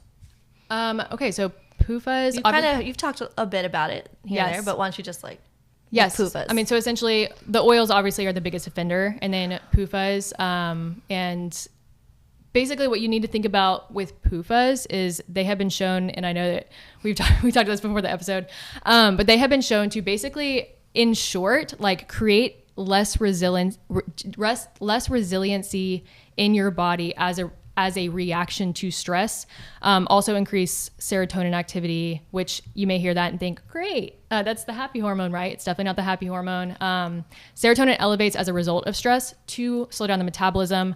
And that has been demonstrated in animal studies, but also human studies. But I think that it's the most obvious in preparation for hibernation. So elevated serotonin is how animals basically prepare for hibernation.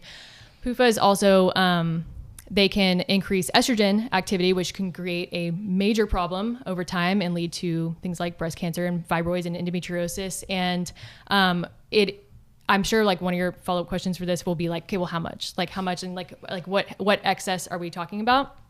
Number one, I think it depends on the person, but number two, these are not the studies that I have in front of me either. But I think that excess PUFA is the conversation here. I don't think that polyunsaturated fats are evil or toxic. I think that, in my opinion, like they don't make sense as far as a biological perspective to make that the majority of like the calories in your diet. They are very high in calorie. Totally. I'm with you there. Yeah. And just an observation of nature as well, of just like the foods that the animals gravitate towards to slow down their metabolisms.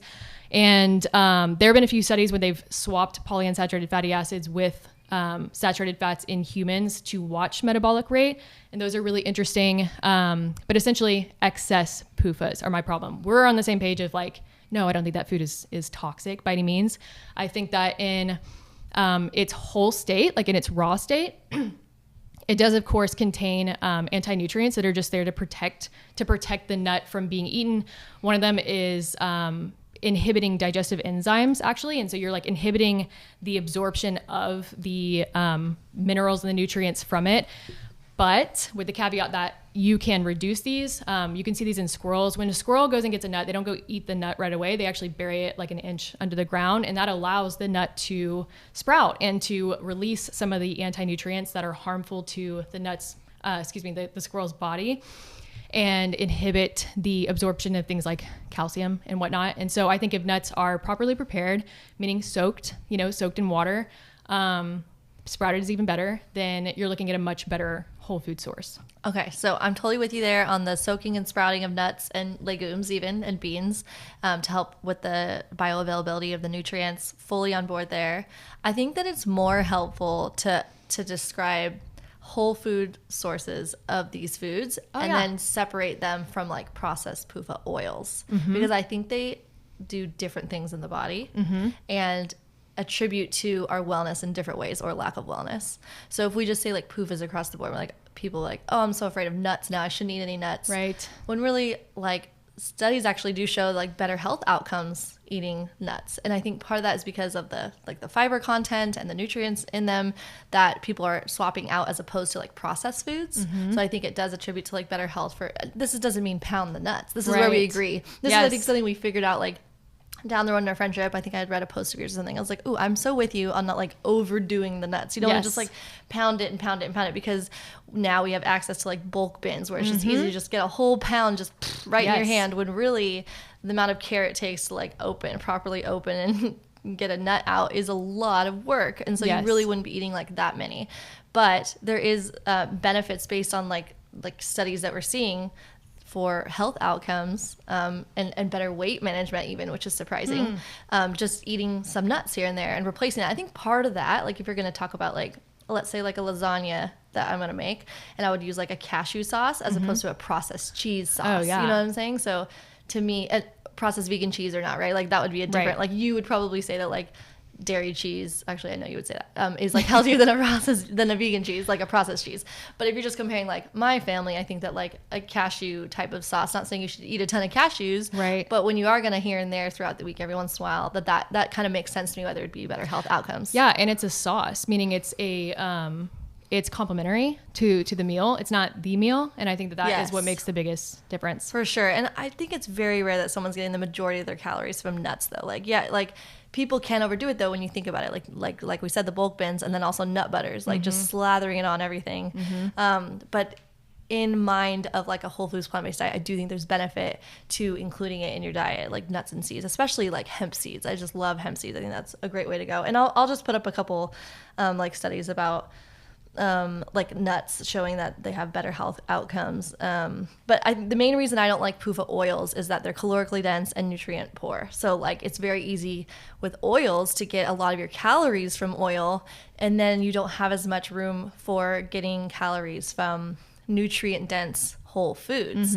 And the thing is, like, it encourages weight gain because there's so much calories in such a small little bit that it doesn't actually fill up your stomach, and you're more likely to not feel as satiated for not getting enough or for the fact that it's not filling up your stomach, and then also because it's not nutrient dense. And because one of the reasons why I think people crave foods that are like eating too much or not eating healthy foods is because they're not getting enough nutrients in their body. And part of that reason, I think that oil can make it harder for that.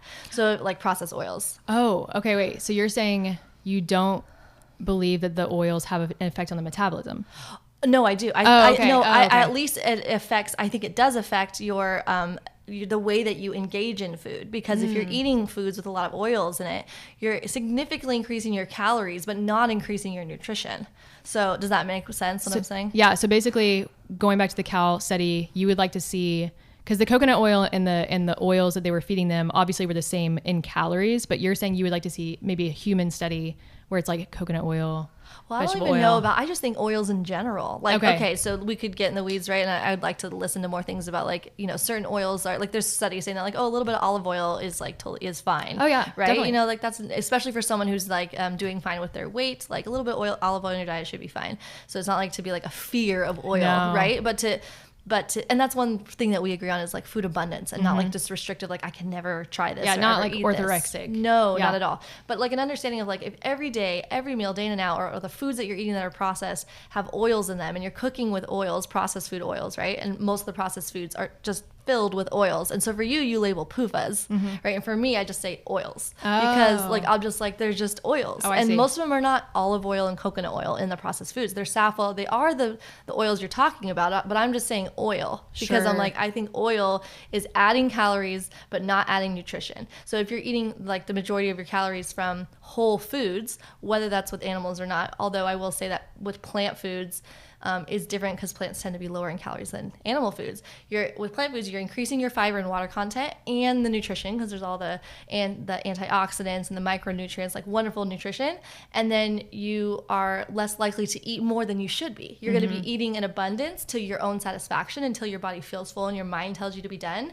and you're getting more nutrition, as opposed to if you're eating a meal with a lot of oil, like 400 calories from oil, you easily can. For sure. And then you're like, why am I gaining weight? Why am I not losing weight? And you're just eating tons of oil throughout your day, which because it's very sneaky. Like you just think, that's one little tablespoon. That's 120 calories of just pure fat. Right. Whereas if you're eating whole foods, you're less likely to be eating too much of something. Does that make sense? For sure. Yeah, because processed sugar is the same way. And so processed foods, these ultra processed foods, are filled with that stuff. They're filled with oil, they're filled with processed sugar, and it confuses your body and your brain, and it's like super high in calories and low in nutrients. For sure. So I feel like we're on the same page. We just use different language, right? Yeah. And maybe look at it slightly differently. I don't know. No, I think that we are on the same page of if you reduce one thing in your diet, like we're not telling you to remove the entire thing and be, like I said, orthorexic about it, but we're on the same page of like, even if this is the one change you make, like you will see health benefits from it. Absolutely. Because not only will you reduce those calories, but you're going to replace them with nutrient dense calories. But the oils are like, I think inarguably harmful, like for sure. And even though we might use slightly different language and say it in like maybe different reasons, I think we come back to like kind of the same thing, and they do a whole host of beneficial things. It does you a benefit by just not making that the staple of what you're cooking with. Exactly. And then being careful to read ingredients. Like so many people don't look at the ingredients in their food packaging. Yes. And safflower oil, sunflower oil, all that stuff, processed sugar, all just laden with those foods. So we're on the same page fully right there. I think, did we cover it? Is there anything else? No. I have no thoughts. Go ahead. I have no thoughts. All right, so we just decided we had like 5 other top points we wanted to hit, and this is just really way too long. And maybe we'll do another episode one day, hitting the other points. But let's go into something that I think is a really interesting conversation, which is the ethical component. And we both want to get into there. So I think I'll just ask you the first questions, which is, what are your thoughts on the ethical reasons for eating plant-based? Well, maybe a clarification question first, which is, what is the, I guess, like chronological logic? Like, clarify for me the chronological logic of ethically not eating animals. It's like, this isn't, well, you know, I'm not going to put words in your mouth. You tell me like chronological logic of just like, what's the first thought and how does it lead to that? How does it lead to eating vegan? Yes. Or the omission of animal foods. Yeah. Okay. I think it goes to just wanting to cause the least amount of harm that's reasonably possible. I think you do not have to be an animal lover to gravitate towards that. Because I am not an animal lover. A lot of people might be surprised to hear that. I don't gravitate towards just like naturally just super obsessed with animals like some of my friends are, right? Like I actually remember a story which might help ease your mind a little bit. Like growing up, we had a family dog. My mom had called me and said, Jean-Luc died. Yes, his name was Jean-Luc. Don't laugh. And so he died. And so I was out on the street with my friend Kesley, still one of my best friends today from high school. She's a huge animal lover. Neither of us were vegan at the time. We were in high school. And I was like, I hung up the phone. She's like, what's wrong? I was like, oh, my dog died. And she started crying. And I was like, why are you crying? I wasn't even crying. Mm-hmm. A lot of people cry when their dog dies. It's fully understandable. My whole life haven't naturally been some people are just more naturally drawn to animals than others. And I do love animals. But I think the reason I say this story is that you don't have to be like a huge animal lover to want to not support their suffering. Sure. Like to not be paying for their harm. Right? Sure, yeah. So while I am not inclined to go run up and just like have a big farm sanctuary on my land and have like 20 animals on my property, like while I'm not inclined for that, I am inclined to not want to see them suffer. Mm-hmm. And I know that by paying for it, I'm supporting their suffering. And I know I don't want to see them suffering, right? Like I wouldn't want to look at it. So that's where I got to why I wouldn't want to support it. Mm-hmm. And even though I started eating plant-based for my health, I actually had no ethical component at the time. I remember even like having dinner with my dad and other people being like, do you care that we're going to eat steak? And I was like, I don't care. I'm just doing this for my health. That was my logic and my mindset at the time. Just a backstory to understand that like, I think it's easier to relate to too, knowing that there are people who are like that, right? That you don't have, you're like, well, I'm not naturally someone that's just going to be obsessed with animals like some people are. And that could be, you could just go into that. I wonder what stems from that. But I do think that you cannot want to see them suffer. And so that's when I didn't have any ethical connections to them. I hadn't even considered the animals when I was eating plant-based for a while, like years, until I had watched this speech by Gary Yourofsky called The Best Speech You'll Ever Hear. Which you sent to me. Yes. I don't know if you ever watched it. Yeah, I watched it. Oh, yeah. you did? Okay. So that speech, I just like, and part of the reason why I think I was more receptible to it at the time of watching it is because I was already eating vegan. Oh, and like you're already eating that way, so it doesn't feel as threatening as because he comes on really strong. Yeah. But the way that he spoke just spoke in a way that was so logical to me that I was like, wow, I want nothing to do with this. I can't believe I had never considered the animals before because it's not like you have to be like just wanting to go work on a farm and love your like a sanctuary and just want to be around them all the time, but you also don't want to see them suffer. Just like I know if I saw someone beating a dog in front of me, I would want to go and stop it. My inclination would be like, heck no, this is horrible. And most people feel that way actually. The difference stems from whether it's a necessary part for your health, right? So that's why some people are like, well, and also there's people who will be like, well, there's a difference between beating a dog versus just killing them without much quote unquote suffering to be able, and that's where we part ways, I think. Yeah. Is that fair? Yeah. Cause I think that, another thing I also hear is like, kindness, like showing them like as much kindness as possible to the animals. And I think that's where it always is going to circle back to what you just said, which is, well, are animal foods necessary for our health? Do they help us thrive? Do they help us survive? Or I guess, are they necessary? That's the more important question for sure. Yes. Because of course, I think there's more of a mainstream idea, a mainstream vegan idea that I've seen that I think you would actually disagree with, which is like, we don't need animal foods. We can make our food taste like animal foods and you won't miss it. But I'm not eating animal foods for the taste. Like I'm eating it because I believe that the most nutritious and bioavailable food available to us. And so I think that with the ethical component, I think that the logical part of like, I don't want to see an animal suffer, and that leading to not eating animals is a super interesting conversation. Because I know that like taking that same like objective logic doesn't work for some things, but I know people are like, well, it's death. Like we're talking about death here. What's an example where it doesn't work? Oh, well, this is just more of like an objective thing of like, hey, if I can't imagine doing that, then no one is meant to do that. Does it make sense? So like you could apply the same to, I'm trying to think of a really like a lighthearted example, maybe like, performing surgery. Like if I can't perform surgery, then no one's meant to get surgery done. Therefore, like no one can possibly stomach this. And I think it comes back to us. This is just my personal opinion. Okay. I think it comes back to us moving away from community, because at the end of the day, as far as I can imagine in my mind, and we can absolutely evolve. Like I always welcome change and evolving. As far as I can imagine right now, there will always be people that can stomach like killing an animal, especially for their sustenance and for their health, and do it in a way that it is extremely honoring to the animal's life. And I think in moving away from community, we've forgotten that we are all different, and that like, just because I'm not saying because I can picture myself, hunting or fishing. And it's not something that is like gruesome or, I'm trying to be very careful with my words here, obviously for like the sake of the audience. You and I have talked about this before. Yeah. But yeah, so I think that in moving away from communities, I think that there has been a forgotten part of, we can all have different interests, skills, passions, things that we can imagine ourselves doing. One person is amazing at growing a tomato, and that is like their thing. And you've experimented with making sourdough bread, and it was just like brought so much fulfillment and life to you.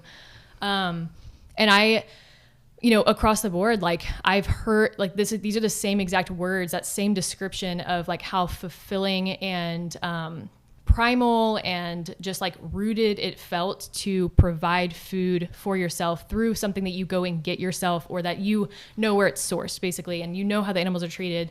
There is an interesting, I don't know, it's an interesting conversation, because I don't know if we can see, someone who, I know some people might laugh at this word, but like ethical hunting would just mean that you are extremely aware of what wildlife is around you, who are the moms, who are the dads, who are the babies. I remember Kyle my husband telling me that like and this is kind of like obviously hunting culture as well, like anyone that has grown up with a family hunting knows that like if you if you shoot the wrong buck, like if you shoot the wrong deer that year, like you are going to be like tethered, just absolute, like just how maddening that is, because that was the one based on, working with conservation and and the local organizations to know exactly what animal to bring home for your food. And so I think that is way different from factory farming, of course, where we're extremely disconnected from our food sourcing. But as far as the ethical piece, I think it always comes down to who defines right and wrong, where we find that definition within ourselves, or like how we would define that globally, like what is right, what is wrong? How do we know the definition of right and wrong? And can we argue with somebody else's different definition of right and wrong? And so I don't see this as a black and white answer. I see it as, this is a cool conversation. And I don't know that I personally see the logic of, if I can't stomach, killing an animal for my food, that means that no one should. Does it make sense? Yeah. Well, when I was speaking about that, I was speaking that for myself, that I wouldn't want to see it. Therefore, I'm not going to support it myself. Oh, I see. Right? Okay, yeah. Right. Yeah. And it's interesting. I think but that is not to say that I'm not advocating for people to do it, though. Sure. But that's what I meant when I was saying that. But I think it's really interesting what you said about the community aspect, that people will have different gifts, if you will, or different things that they're good at. But something that you said was about that some people can stomach it. Right. Mm-hmm. To me, that's an important piece to note, in that if we're really going to talk about our health and what's going to make us thrive, food shouldn't be hard to stomach. Like it shouldn't be like, Sure. Oh, like what is our natural food? You can look at every mammal or every species, right? Like it's what looks delicious to them in their natural state. So one reason why we know fruit is perfect for us as humans is the way our hands are, the way we can reach and grab it, the way the color is. It's appealing to us just the way that it is. And there's nothing appetizing about the skinning and dismembering of an animal. Now, you could argue that some people are like this. There's hunters that are fine with it, and that maybe over a long period of time they start to, certain people who get really accustomed to eating raw meat, that maybe they can find positive experiences from that. But there's a difference between positive experiences from enjoying sourcing your own food, because I relate to that. I love sourcing my own food from my garden.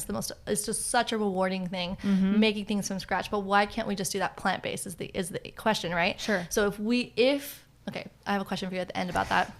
But there's a difference, I think, between enjoying sourcing your own food versus like finding it appetizing to skin and dismember an animal and defeather them. And like, it's a really grueling, not like messy process that I think most people would not find enjoyable to watch or do. And I think if you grow up being conditioned to enjoy that, that's different than what our natural biology is. Because what our natural biology is, as children, we aren't inclined to do that unless we're going to do it out of survival, because we have no other choice of what to eat.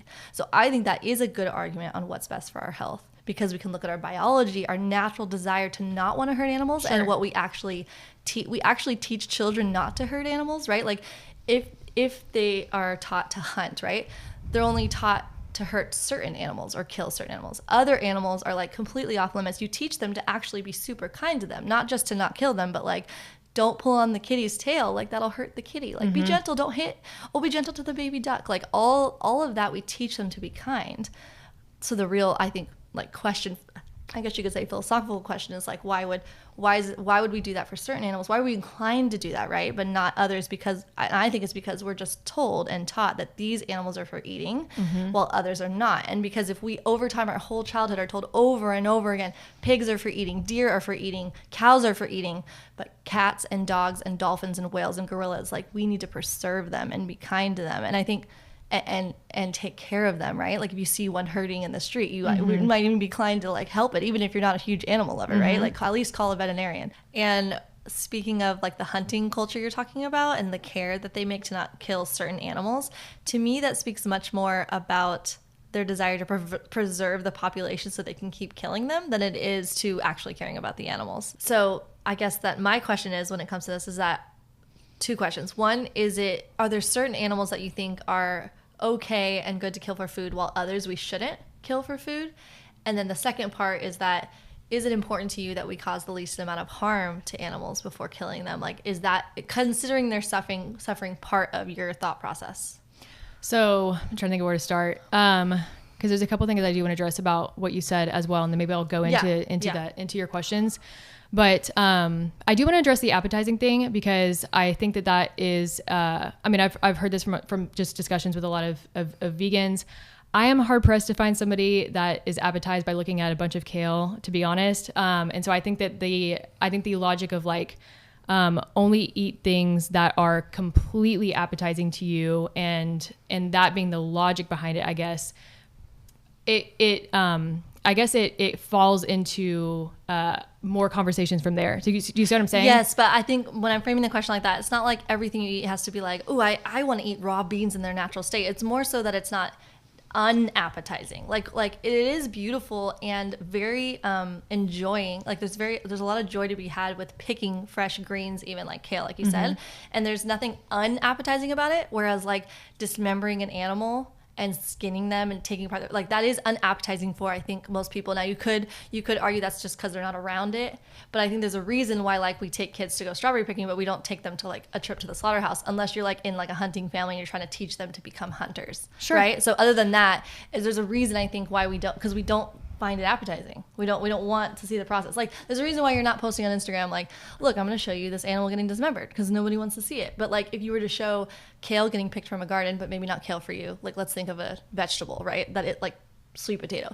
That would be a beautiful thing to show. Like people would want to see that, but people don't really want to see like an animal being dismembered. I think that there absolutely are people that are not unappetized by the experience of sustaining their food, going in and getting their food, bringing it back, being a part of the process. Totally, I think, yeah. But including the process of the, I mean, like my example to this is and I think I've told you this story before, of just like when I was going spearfishing or lobster diving for the first time, because that wasn't something growing up in Texas. Sure, you could say you are conditioned to kill animals, but I had never experienced, I didn't grow up in a hunting family or a fishing family. And my first time going spearfishing was on a boat, obviously, but I was on a boat of just like, hey, go do this. And I went with a family, and we went out there.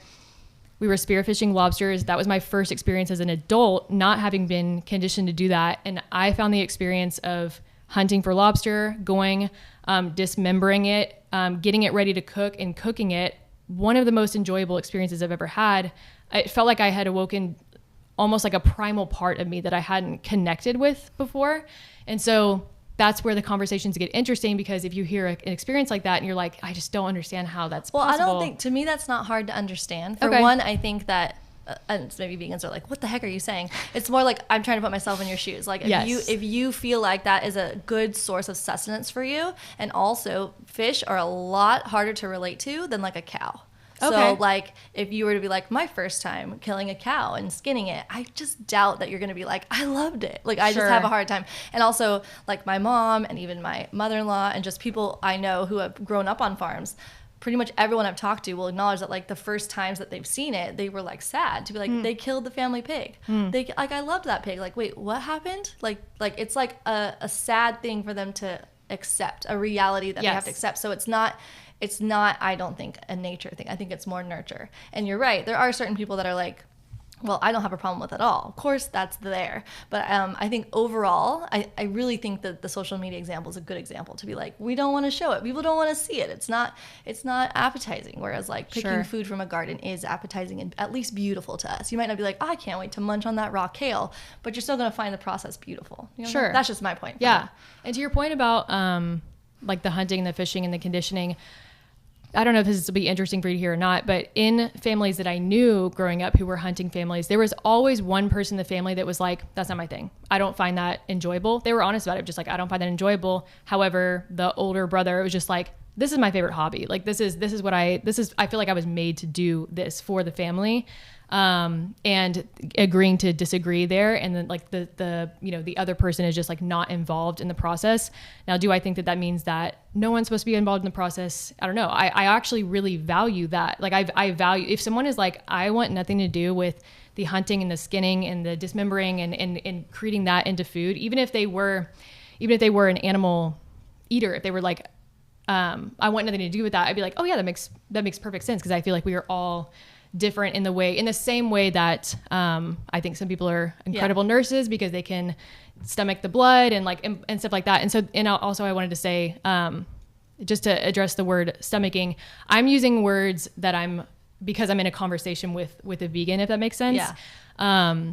And I think you made a really good point. What I would say to that is it wasn't necessarily a word I would have used if we weren't in this conversation. What would you use if you weren't? Well, I wouldn't have used stomaching, as opposed to like, I understand your perspective on that. I don't see it as I don't see it that way is what I'm saying. I don't see it as I'm stomaching this experience. I'm seeing it as a way to sustain food for myself. I'm seeing it as primal. And you're saying there's differences between maybe like, you think like it's less gory, I guess, whenever it's like a lobster or a fish compared to like a cow. Well, and less gory, yes, but also less relatable. Like if they don't have like a cute, like a nose and a face, like a sweet animal face, it's definitely harder to relate to. So like there's a reason why children's books have books about fishing, but there's no children's books about killing animals, like other animals. Sure. Right? Because fish are really hard for people to relate to.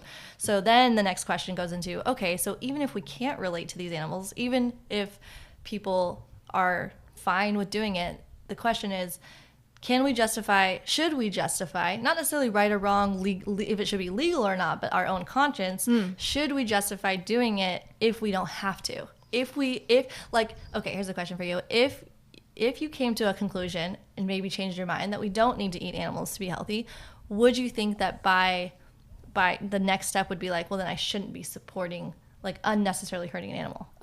Yeah, because I consider the ethical hunting, whatever you want to call it, or sustaining your food locally, we didn't talk about dairy, but like how did we not talk about dairy? How is that possible? But I think that tell me your question again. Sorry. That if you did come to the conclusion that you didn't need to eat animals to be healthy and that you could be healthy without them. Yes. Does that mean that you should do that? Okay. Because that would to not unnecessarily harm animals. Okay. So, and because you'd asked me those two questions back to back earlier that I wanted to address, and that comes down to not producing unnecessary death, basically having purpose in death. In the same way that, a deer dies when a lion goes and, kills the deer.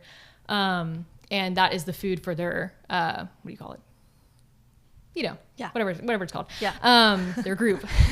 And, anyways, I think that in a necessity like that makes perfect sense. You wouldn't see that as unkind, but a lot of people watching the videos when a lion goes and attacks, you're like, what? Yeah. Like, and you're like, but they have to. But they have to. And so in the conversation of, if we don't need animal foods to be healthy, then what would be the point of right. contributing to their death and putting purpose in their death? That's why I don't know if you've ever watched this documentary or read the book Sacred Cow. I've heard of it. You've heard of it. Love to hear your thoughts on it another time. Mm-hmm. But what I liked about that documentary is it was a lot of former vegans who were involved in the production, in the writing, and just like understanding, because they wanted to relate to people who are, because it's a lot of the same goals, I guess. Ending factory farming, regenerative farming is the goal. And they were just trying to relate to, it was a documentary about relatability, I feel like. And in a lot of the former vegans mindsets, they're like, and they're out there and going and being the one that's killing the cow. And they're like, they just see it as this beautiful circle of life. They see the cow having purpose. They stewarded that cow's life well while they were alive. And then it was something that they honored as they ate it. So, right. Because they feel they need it to be healthy. Because they feel it to be healthy. So in answer to your question, if I come to a conclusion one day, if globally we come to a conclusion one day of like, animal foods are a complete, in necessity, I don't know if that's the right word, but just like unnecessary for our health, or even so that they're downright harmful for us, what would be the point at all? I've never been a fan of hunting for sport. That's never been something that I've supported. I've always just been like, so that doesn't sound right. Yeah, right. So that means the reason is because you think you need it to be healthy. So exactly. It comes back but do we need it to be healthy? Exactly. That's the question. And I think the globally thing, we can't really say globally. Like there's so many different types of situations and people in food insecurity. Like obviously this is such a wider topic. We can't just say like everybody, but when we're talking about everyone listening right now, who has a smartphone, who has a computer, who has, you know what I mean, access to foods, like all kinds of whole foods. That is the question, what it is for. Okay, where do we go from there? I mean, I guess I would ask then, because you think that there's a problem with like sport hunting, then this goes back to the question I had earlier, which I don't think we ever covered, is that do you consider factory farming to be a problem simply for health reasons, or is there also animal ethical reasons? Both. I think definitely both. There's, and I know we didn't really talk about dairy, but there's... I do want to talk about it for a few minutes when you finish this question. So like the lifelong separation from baby to mother, baby gets something that's not even like real milk, you know, it's like some powdered form. How animals are completely, they're divorcing the animal from their natural state, and that in return cycles into a whole slew of soil issues. Because I am a huge fan of regenerative farming, where you marry, I guess, grazer to grassland, and through their poop and their urine, you are remineralizing the earth, and it's this whole symbiotic relationship. And in return, you can have more, you know, nutrient-dense foods that come from that. But anyways, I think that it's everything. Factory farming. Yeah, I stopped supporting factory farming, I think 6 or 7 years ago. And it was actually, I mean, it was definitely after watching a vegan activism documentary. And that is what I love about even the dairy industry. A lot of people watched some of these documentaries, and activism started from that. So even if we're not coming to the same conclusion at the end of the day, that is what I love about the how we can still work together towards some of the same goals, depending on the individual, is what I mean. And so this kind of coming back to more like ethical dairy practices, such as, you know, not milking the cow more than once a day when the baby is less than 6 months old. Things like that. And then obviously rearing baby and mom together. Just simple things like that were changed were, I believe, one of the huge parts of that was vegan activism, and just like the waking up of like, we are not, like, this is not it. This ain't it, you know? Factory farming is not it. Right. And so like it sounds like then that you do have a problem with like the abuse that happens on factory farming. Definitely. Like the picking up pigs and slamming them to the ground, baby pigs, because they don't want them anymore. That's how they're killing them. And like the dehorning and the branding, like all, but that stuff is involved in even grass-fed stuff, like the cutting off tails and dehorning. So like, does that factor into anything that you think matters? I think that's why it's completely 100% so important for, if you are someone that eats animal foods, knowing your sourcing, go meet your farmer, go meet the rancher if you're doing something local. Otherwise, if you're doing something that is imported, there is a group of, I don't know what you would call I'm forgetting the name of the organization, but it's a list of sourcing for grass-fed beef and organ meats and whatnot. And you can go look at what kind of practices are done at their ranches, at their farms. And I think that was kind of the point of, you said you haven't watched Sacred Cow? No, but I was planning on it, but I haven't yet. Okay. That was kind of the purpose of the documentary, is to create funding to allow, you know, these kinds of practices to happen, but also in a sustainable way where we can, like, people can be fed. So I think that's kind of the hang up that a lot of, like, you know, plant-based or ethical vegan people have, is just like, well, how do you feed, if, you know, for example, reducing the milk production from a cow. These are questions I'm saying it because I'm playing devil's advocate to myself, basically. Yeah, there really is not, it's not possible to feed the world like that on the amount of animal foods that people eat, or the amount of animal foods that the Pro Metabolic way advises, at least to what I'm aware. I could be wrong, but based on the way that I've seen, correct me if I'm wrong, Pro Metabolic way is eating, is that like animal foods are a significant source of their calories. And in order to like feed the world like that, like there's no way that grass fed and the whole like not milking the cow thing is possible. Like sure, they take up so much land. It would not cover the earth. Like we don't have the possibility to feed the earth like that. Well, I think that I think one of the, go ahead, what were you saying? Just what I was going to say is that like we would have to significantly reduce our intake of animal foods, and animal foods would skyrocket. The price of animal foods significantly increase. Like, so that's one of the reasons why factory farming started to happen, you know, and if we're not going to subsidize animal foods any more than we already do, which I hope that we don't, people would have to be paying like $20-$30 a pound for animal foods. Sure. And then on top of it though, if we're still going to the ethical aspect, like I feel like it's an important question. Like if we do have a problem with the suffering they experience while they're alive, shouldn't we consider going back to the, let's say we come to the conclusion that you can be healthy on veganism or eating whole plant foods, then shouldn't we consider the killing of the animal part of their suffering? Because like I think there's euphemisms used to make us feel better about the foods that we eat. Like, you know, it was ethically killed, ethically hunted, and so I feel better about the foods that I'm eating. But we would never say that we like ethically killed like anyone other than an animal. Sure. It just feels better when really that animal didn't want to die. Sure. You know what I'm saying? I think that we say these things now because of the pushback from vegan activists who are like, well, this isn't ethical. And we're like, well, how do we find a solution where there is a, you know, massive group of people that absolutely believe that they need that food in their lives. And that's the whole question. Exactly. Yes. And that's really where you have to come down to it, because I mean, I can't honestly blame someone if they really believe that they need those foods to be healthy, right? And so that's where the questions and these types of conversations and the listening to different experts and like really trying to figure that answer out is, I think, the most helpful. Because if we don't need them, then we can actually move forward. But if you actually do need them, like, you can't blame someone for what you really need. But I do think that like the ethical component of like killing an animal, like they could grow up on like the nicest grassy field, but they're going to end up at the same slaughterhouse. And like slaughterhouse, like literally there's this documentary called Dominion. I don't know if you've heard of it. Yeah. You have watched it. Yeah. It's not even about factory farming. Right. It's just slaughterhouses. Right. So like it's from all different types of farming, and it's gruesome, and it's not nice. It's not kind. And it's like, this is not to say you're not kind. It's to say that like the process of what these animals go through, whether they had the label grass-fed, humane, whatever, like they still end up in the same slaughterhouse where everyone around them is being killed and all the blood, and like there's fear and pain, and there's no pain-free way to do it. I think it's like kind of it's a lie to say that there is. Well, and what it comes down to always is the question that you're asking is if we need animal foods or not, because we would never call, like the example I gave earlier, you know, a lion killing a deer, any other animal killing any other animal for their food.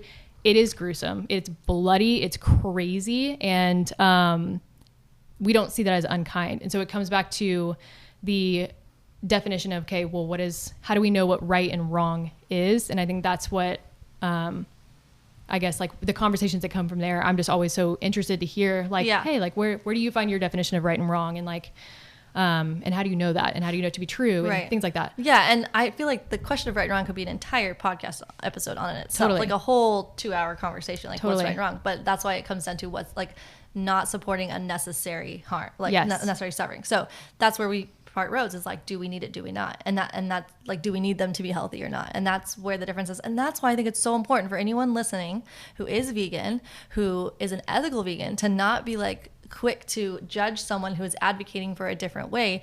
That I'm not talking about someone who's just like mindlessly not thinking about the foods they're eating. And also, you might have been there once too, right? Like us, even before we were the way that we are, we might have mindlessly ate in a way not thinking. Definitely. Right? But even someone who is advocating for a certain way, to understand their perspective is huge and super important. So, okay, let's just quickly get into dairy. What do you think are the ethics? Like, is there an ethical way to do dairy in your mind? Well, I guess my opinion of what could be ethical would bring us back to what things look like before factory farming. And dairy was more expensive. Dairy was this, we've talked about this before, it was this delicacy, you know? And, you know, you got it from like royalty, and like only they had access to it because of the, you know, what they could have accessed from the livestock and the cows around them, and the goats, I mean, sheep. Like there's a lot of different animals that you can get dairy from. If I had to prefer one, it would actually be goats and not cows. But as far as the ethics, in my mind, of my opinion of what would be done in an ethical way, is to create the most natural environment for the cow and the calf, in a way that stewards their bodies well. And so not using antibiotics and, well, I won't say that word, but like other things that you can inject into them, and hormones, of course, like not adding hormones into the cow, allowing the cow and the calf to rear together, and then Different practices have different like rules on this. There's one that's, I think it's FACT, which is like a list of all the ethical dairy companies that do this, but some don't milk their cows more than twice a day. And then some don't milk their cows more than once a day. Where we access our raw milk, it's not more than once a day. And it is more, this is also island living as well. So there's like one spot where you go and you get your milk from, but absolutely, we have to think about the question of just like, okay, well, what does that do to the price? I would also like to see what would happen if we've had 100 plus years of government funds to support like monocropping and tilling and, the cheap production of the food that we have today. And I would like to see what would happen if we, as a country or globally, tried to reverse that, I guess, and go back to more in a way that restores not only obviously like the grazer to the grassland, but restores our health as well, because you're actually treating the soil well and not trying to fight over, like, and the livestock's not trying to fight over the same grass. Did that answer your question? Yeah, that did. Okay. Yeah. I feel like let me know your thoughts on this. The understanding the fundamental components is that cow's milk is for a baby cow. Goat's milk is for a baby goat. Like, human milk is for baby humans. Like, does that at all factor into your decision on if it's a health food or not? Well, I think that's why dairy has been so studied. And I think that we would find conflicting opinions on, like, is dairy bad for your hormones? Is it good for your hormones? I know that the hormones that are in dairy, our bodies produce 6,000 times more than what you'd find in a glass of milk. And so the impact on our hormones, just because it's coming from a cow or a goat, is questionable if you're drinking, even if you're drinking like a gallon of it a day. As far as it being unnatural just because it is from a cow, I think we can use that same logic on a lot of things, and that's where we're just going to be kind of like cycling. Does that make sense? Well, because if we're really going to use the argument of like our biology, getting back to our biology, like, I mean, it's clear that like cow's milk is for a baby cow. Like that, I feel like that's not that hard. Like, I feel like it would be really hard to refute that. Sure. Like, every mammal on the planet, they make milk for their babies. Like, sure. And after we were weaned from our mothers, we don't need it ever again. And the only reason that we've had adapted to where like maybe 30% of people still have the lactase enzyme to be able to digest it is because we have over time used cows to be able to sustain ourselves as we travel across civilizations, to make sure we have a significant calorie source as we settle in new places where we don't know what the food's going to be like. Right. And over time, because we have included it in our diet, that's why we've had that like adaptation. But really quick though, I want you to answer this, but I also realized that I never addressed what you said about the ethical parts of dairy. Like, your idea of what could be the possibility, like, is just not possible on a global scale. Like, especially for the amount of dairy that people eat. And if you're really talking like a gallon of milk a day, like, there's no way that we could feed people that much milk, even like 2 cups a day, that much milk, the entire world on that type of farming. It's just not possible. Especially, sorry. No. Well, what would be your solution to that? My solution is that we don't need to be eating dairy. So if I'm just trying to merge here, but like if people reduce the amount of dairy that they were eating, if dairy wasn't going into absolute junk processed food, right? Mm-hmm. Like any Cheez-Its, just like if it wasn't going and being sold in this mass production way, and therefore we're not even like, a lot of people are eating things and not even knowing that there's dairy in it. Absolutely. And so I guess if we merge the solutions of lowering the mindless dairy consumption, what would that look like if we invested our, money, tax dollars into something that could get us a more ethical way of doing it, I guess. Right. Well, I think that it's all about supply and demand, and education is key. And so that's why we're having conversations like this. And that's why I have like my podcast. That's why I do what I do, and why you do what you do. For obviously you have your own opinions on why. Mm-hmm. But over time, if people start eating less and less dairy and less foods with dairy in it, the demand would shift, and they would start making products that didn't have dairy in it, and we would start having a higher demand for whole plant foods, hopefully, if more people start eating more whole plant foods. And that's where the supply and demand happens. And also because I hope that our tax dollars wouldn't actually support and fund more types of farmings like that, because it isn't sustainable for us. Because vegans, I don't know if you know this, but they require far less land than animal food eaters. Like 1/16 of the land of vegan, 1/8, I feel like. I wrote it down. Vegans only require like 1/6 of an acre per year per person, whereas an animal food eater requires 8 times that amount. And that doesn't even take into account if you were doing all grass fed, where it would take even more land. So we simply, on a number scale, don't have the possibility to feed the world in this idyllic way that maybe like sounds better. And then on top of it, though, could we consider that, knowing that that's true, that we could consider maybe we don't need to be eating as much of it. So maybe you don't agree with me that we don't need dairy in our diets, but maybe we don't need to be eating near as much as we put it in. Does that make sense? That makes perfect sense. I think with the land thing, because that obviously opens up, and again, I'm not an expert on regenerative farming. What I can pull from is watching organizations that I really enjoy learning from. The Savory Institute is one of them. And to this, I just think of the example of what they did with the Maasai in Kenya. So like livestock everywhere. Everyone's fighting over the grassland, like I was saying earlier. And what they did, first off, and the soil was severely depleting and getting unhealthier and unhealthier and unhealthier. And what happened as a result of that is wildlife, wasn't coming back and hanging out in this lush, because actually the rivers weren't even really flowing anymore. And so ecotourism, this is from what? Maasai. Okay. Maasai. And so ecotourism goes down, the health, the funds, and then the prosperity of the entire village is going down. So something that Savory Institute did is, okay, like let's restore community. Let's take all of the livestock that are all separated. Let's put them into one concentrated place and then practice communal grazing patterns. And so allowing the grass to rest, allowing the grass to rest to mimic predator herding, basically. This is like 101 regenerative farming, and I'm probably not explaining it well, but essentially allowing the grass to rest, getting the livestock in one place, allowing them to fertilize the grass in that place. It restored the health of the soil tremendously. Rivers started flowing, wildlife returned. Then the food is more nutrient dense. So not only are they I'm phrasing this wrong, but essentially the food that they're eating, they need less of because it's more nutrient dense, if that makes sense. Do you think, though, because from what I understand, that if they're eating grass, it takes far more time to get them to the weight that they need to be able to be slaughtered? Cows? Yeah. Are you saying maybe we're on different pages here? Maybe. Say that again? Like if you're going to feed them grass, like is that what you're talking about, grass? Right? Yes. Yeah, if you're going to feed them that, then it takes so much more time to get them to a weight to be able to slaughter them. So it takes more energy, more resources, more land to get them to that weight, as opposed to doing like factory farm grain.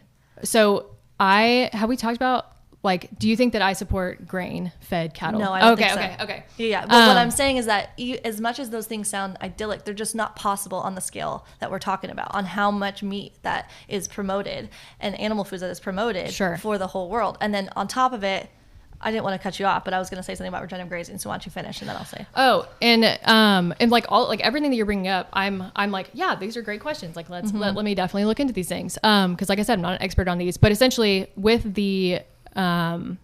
their practices in mind, it's essentially how do we use less land, restore the health of the land. Therefore, like the Maasai, I just think of this because it was the coolest example of when the wildlife returned, because the health of the land returned, they were able to open back up ecotourism, and then the funds were going back into the villages, restoring the prosperity and of health of them as a whole. And I just thought it was such a beautiful example of just not divorcing the grazer to the grassland and allowing that to happen. Can I ask you a question, a follow-up question on that? Okay, so when you say that vegans or a plant-based diet only needs a certain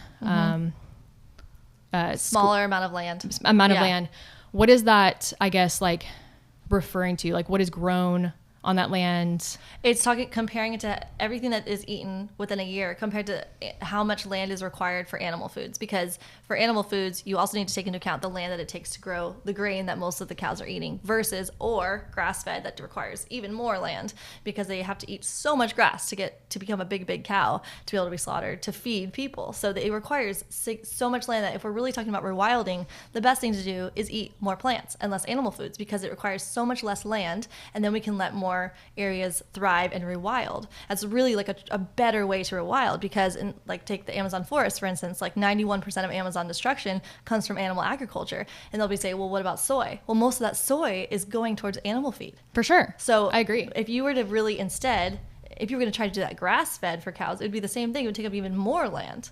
So if we're really going to consider the best way to rewild our nature, we would be eating more plants and less animal foods, because it takes up significantly less land, because we lose upwards of 60% of the calories by filtering plants through animals first than we do just to eat directly eating plants.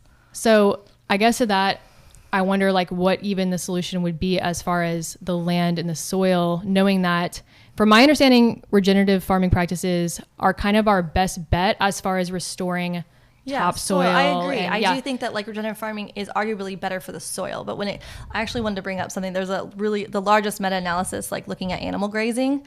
And it was called Grazing Confused by the Food Climate Research Network, found that despite anecdotal claims, it's still very much a net CO2 emitting practice, even though specific forms of grazing can help sequester CO2 in the oil, in the soil. Like the white oak pastures. Yes, exactly. Yeah. Like even their own study showed that they were still net commissioning from that.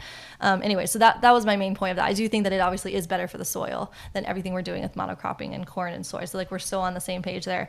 I think the best way for us to find common ground maybe would be if we're really going to talk about planetary health. And also we could even consider, if you're really talking about like past our ancestors, right, and how they ate, because that's a lot of how you consider how to eat, right, is our ancestors before the processed food industry, before all the affluence. Like we really didn't eat so much animal food. So if we could consider the planetary aspect and the kindness to the animals to at least cause less harm, if you really believe that we need animals to eat, maybe we don't need as much as we think we do, and as a result we're going to help the planet and to just eat more plants that way. And do you consider? Yeah, and I wonder, in that, do you feel like it is the amount of people that is the problem? Well, plus everything else that comes with that. But like, do you feel like we're at a place where we're at now because of the population? Yeah. Well, I mean, that's part of it, but the other part is just the way we've gotten so far away from nature. We don't live in the way that our ancestors lived, and the way our ancestors lived back before the processed food industry and grocery stores. We were not eating the amount of animal foods that people are eating today. So it's really easy to be like, oh, I'm going to eat a lot of dairy, I'm going to eat a lot of this, and I'm just going to stop at my, farm for the dairy, but then everything else I get might be at the grocery store, not taking into account of like, if you're really growing your own, like raising your own animals and growing your own food, like the majority of your food is coming from plants, and then the meat is like the once a week type of thing. And so considering that, we could at least be like, maybe we don't need as much as we think. But obviously I'm still arguing for that we don't need it at all to be healthy if we eat a whole plant foods based diet. And that's not to say that there's going to be 100% health 100% of the time, because I don't think anybody experiences that. And I think that's kind of like a frustrating thing that you and I have talked about. My feelings about that, how people sometimes will be like, well, this person had this experience when they were plant-based, and I think there's kind of an unfair comparison that like if you're not vegan and you experience an ailment, it's really rare that people are like, it's because you're eating animals, whereas if you're vegan and you experience an ailment, it's like it must be because you're not eating animals. So that's obviously a totally different conversation, but I love that you like empathize with my frustrations. I totally about empathize. That. Because she just put it in my shoes, and she was just like, if someone was following your way of eating, it's not a diet, it's more of like a lifestyle shift and figuring out what works best for you. But if someone took it as a diet and was like, I tried what you ate, didn't work for me, so I went back to this keto or something like that. Or it made me feel all these terrible things. Yes. I started to deteriorate. Like that would be really frustrating for you, wouldn't it? Totally. I would definitely feel a need to I would be defensive and just like, okay, well, that's not really. And I think why that is, and Ellen and I have bonded over this, is because what's most important to us, and kind of the basis of the whole conversation is, well, what is the truth? Well, what is the truth? And like, we don't want someone to misunderstand what we're saying and twist it and like project it as something else. And we're like, whoa, like you misunderstood the whole point. It's so easy to do. That's why it's vulnerable to be here. It is. Oh my gosh, this has been such a good conversation though. I think we're doing a pretty good job like rounding out the conversation, coming to a conclusion. I think a good way to end would be for each of us to just kind of make a statement on like our overall reasons why we think the way we do, and just kind of end it based on the conversation. Do you like that idea? Yeah. Okay, so I'll go first and then you can finish.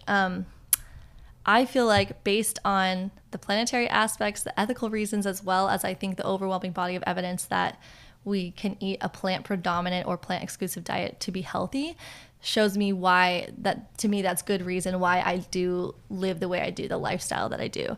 I think understanding that like animal agriculture is the leading cause of ocean dead zones, the amount of animal poop manure that comes from animals and the waste runoff into our oceans and lakes, species extinction, water pollution, habitat disruption, all that taken into account, plus the fact that my inclination is to cause the least amount of harm that is reasonably possible, especially knowing that I can be healthy on eating whole plant foods and eating a plant-based diet for myself. To me, that is why I live a vegan lifestyle. Because I do think that the overwhelming body of evidence is that that we should be eating a predominant amount of our calories from whole plant foods.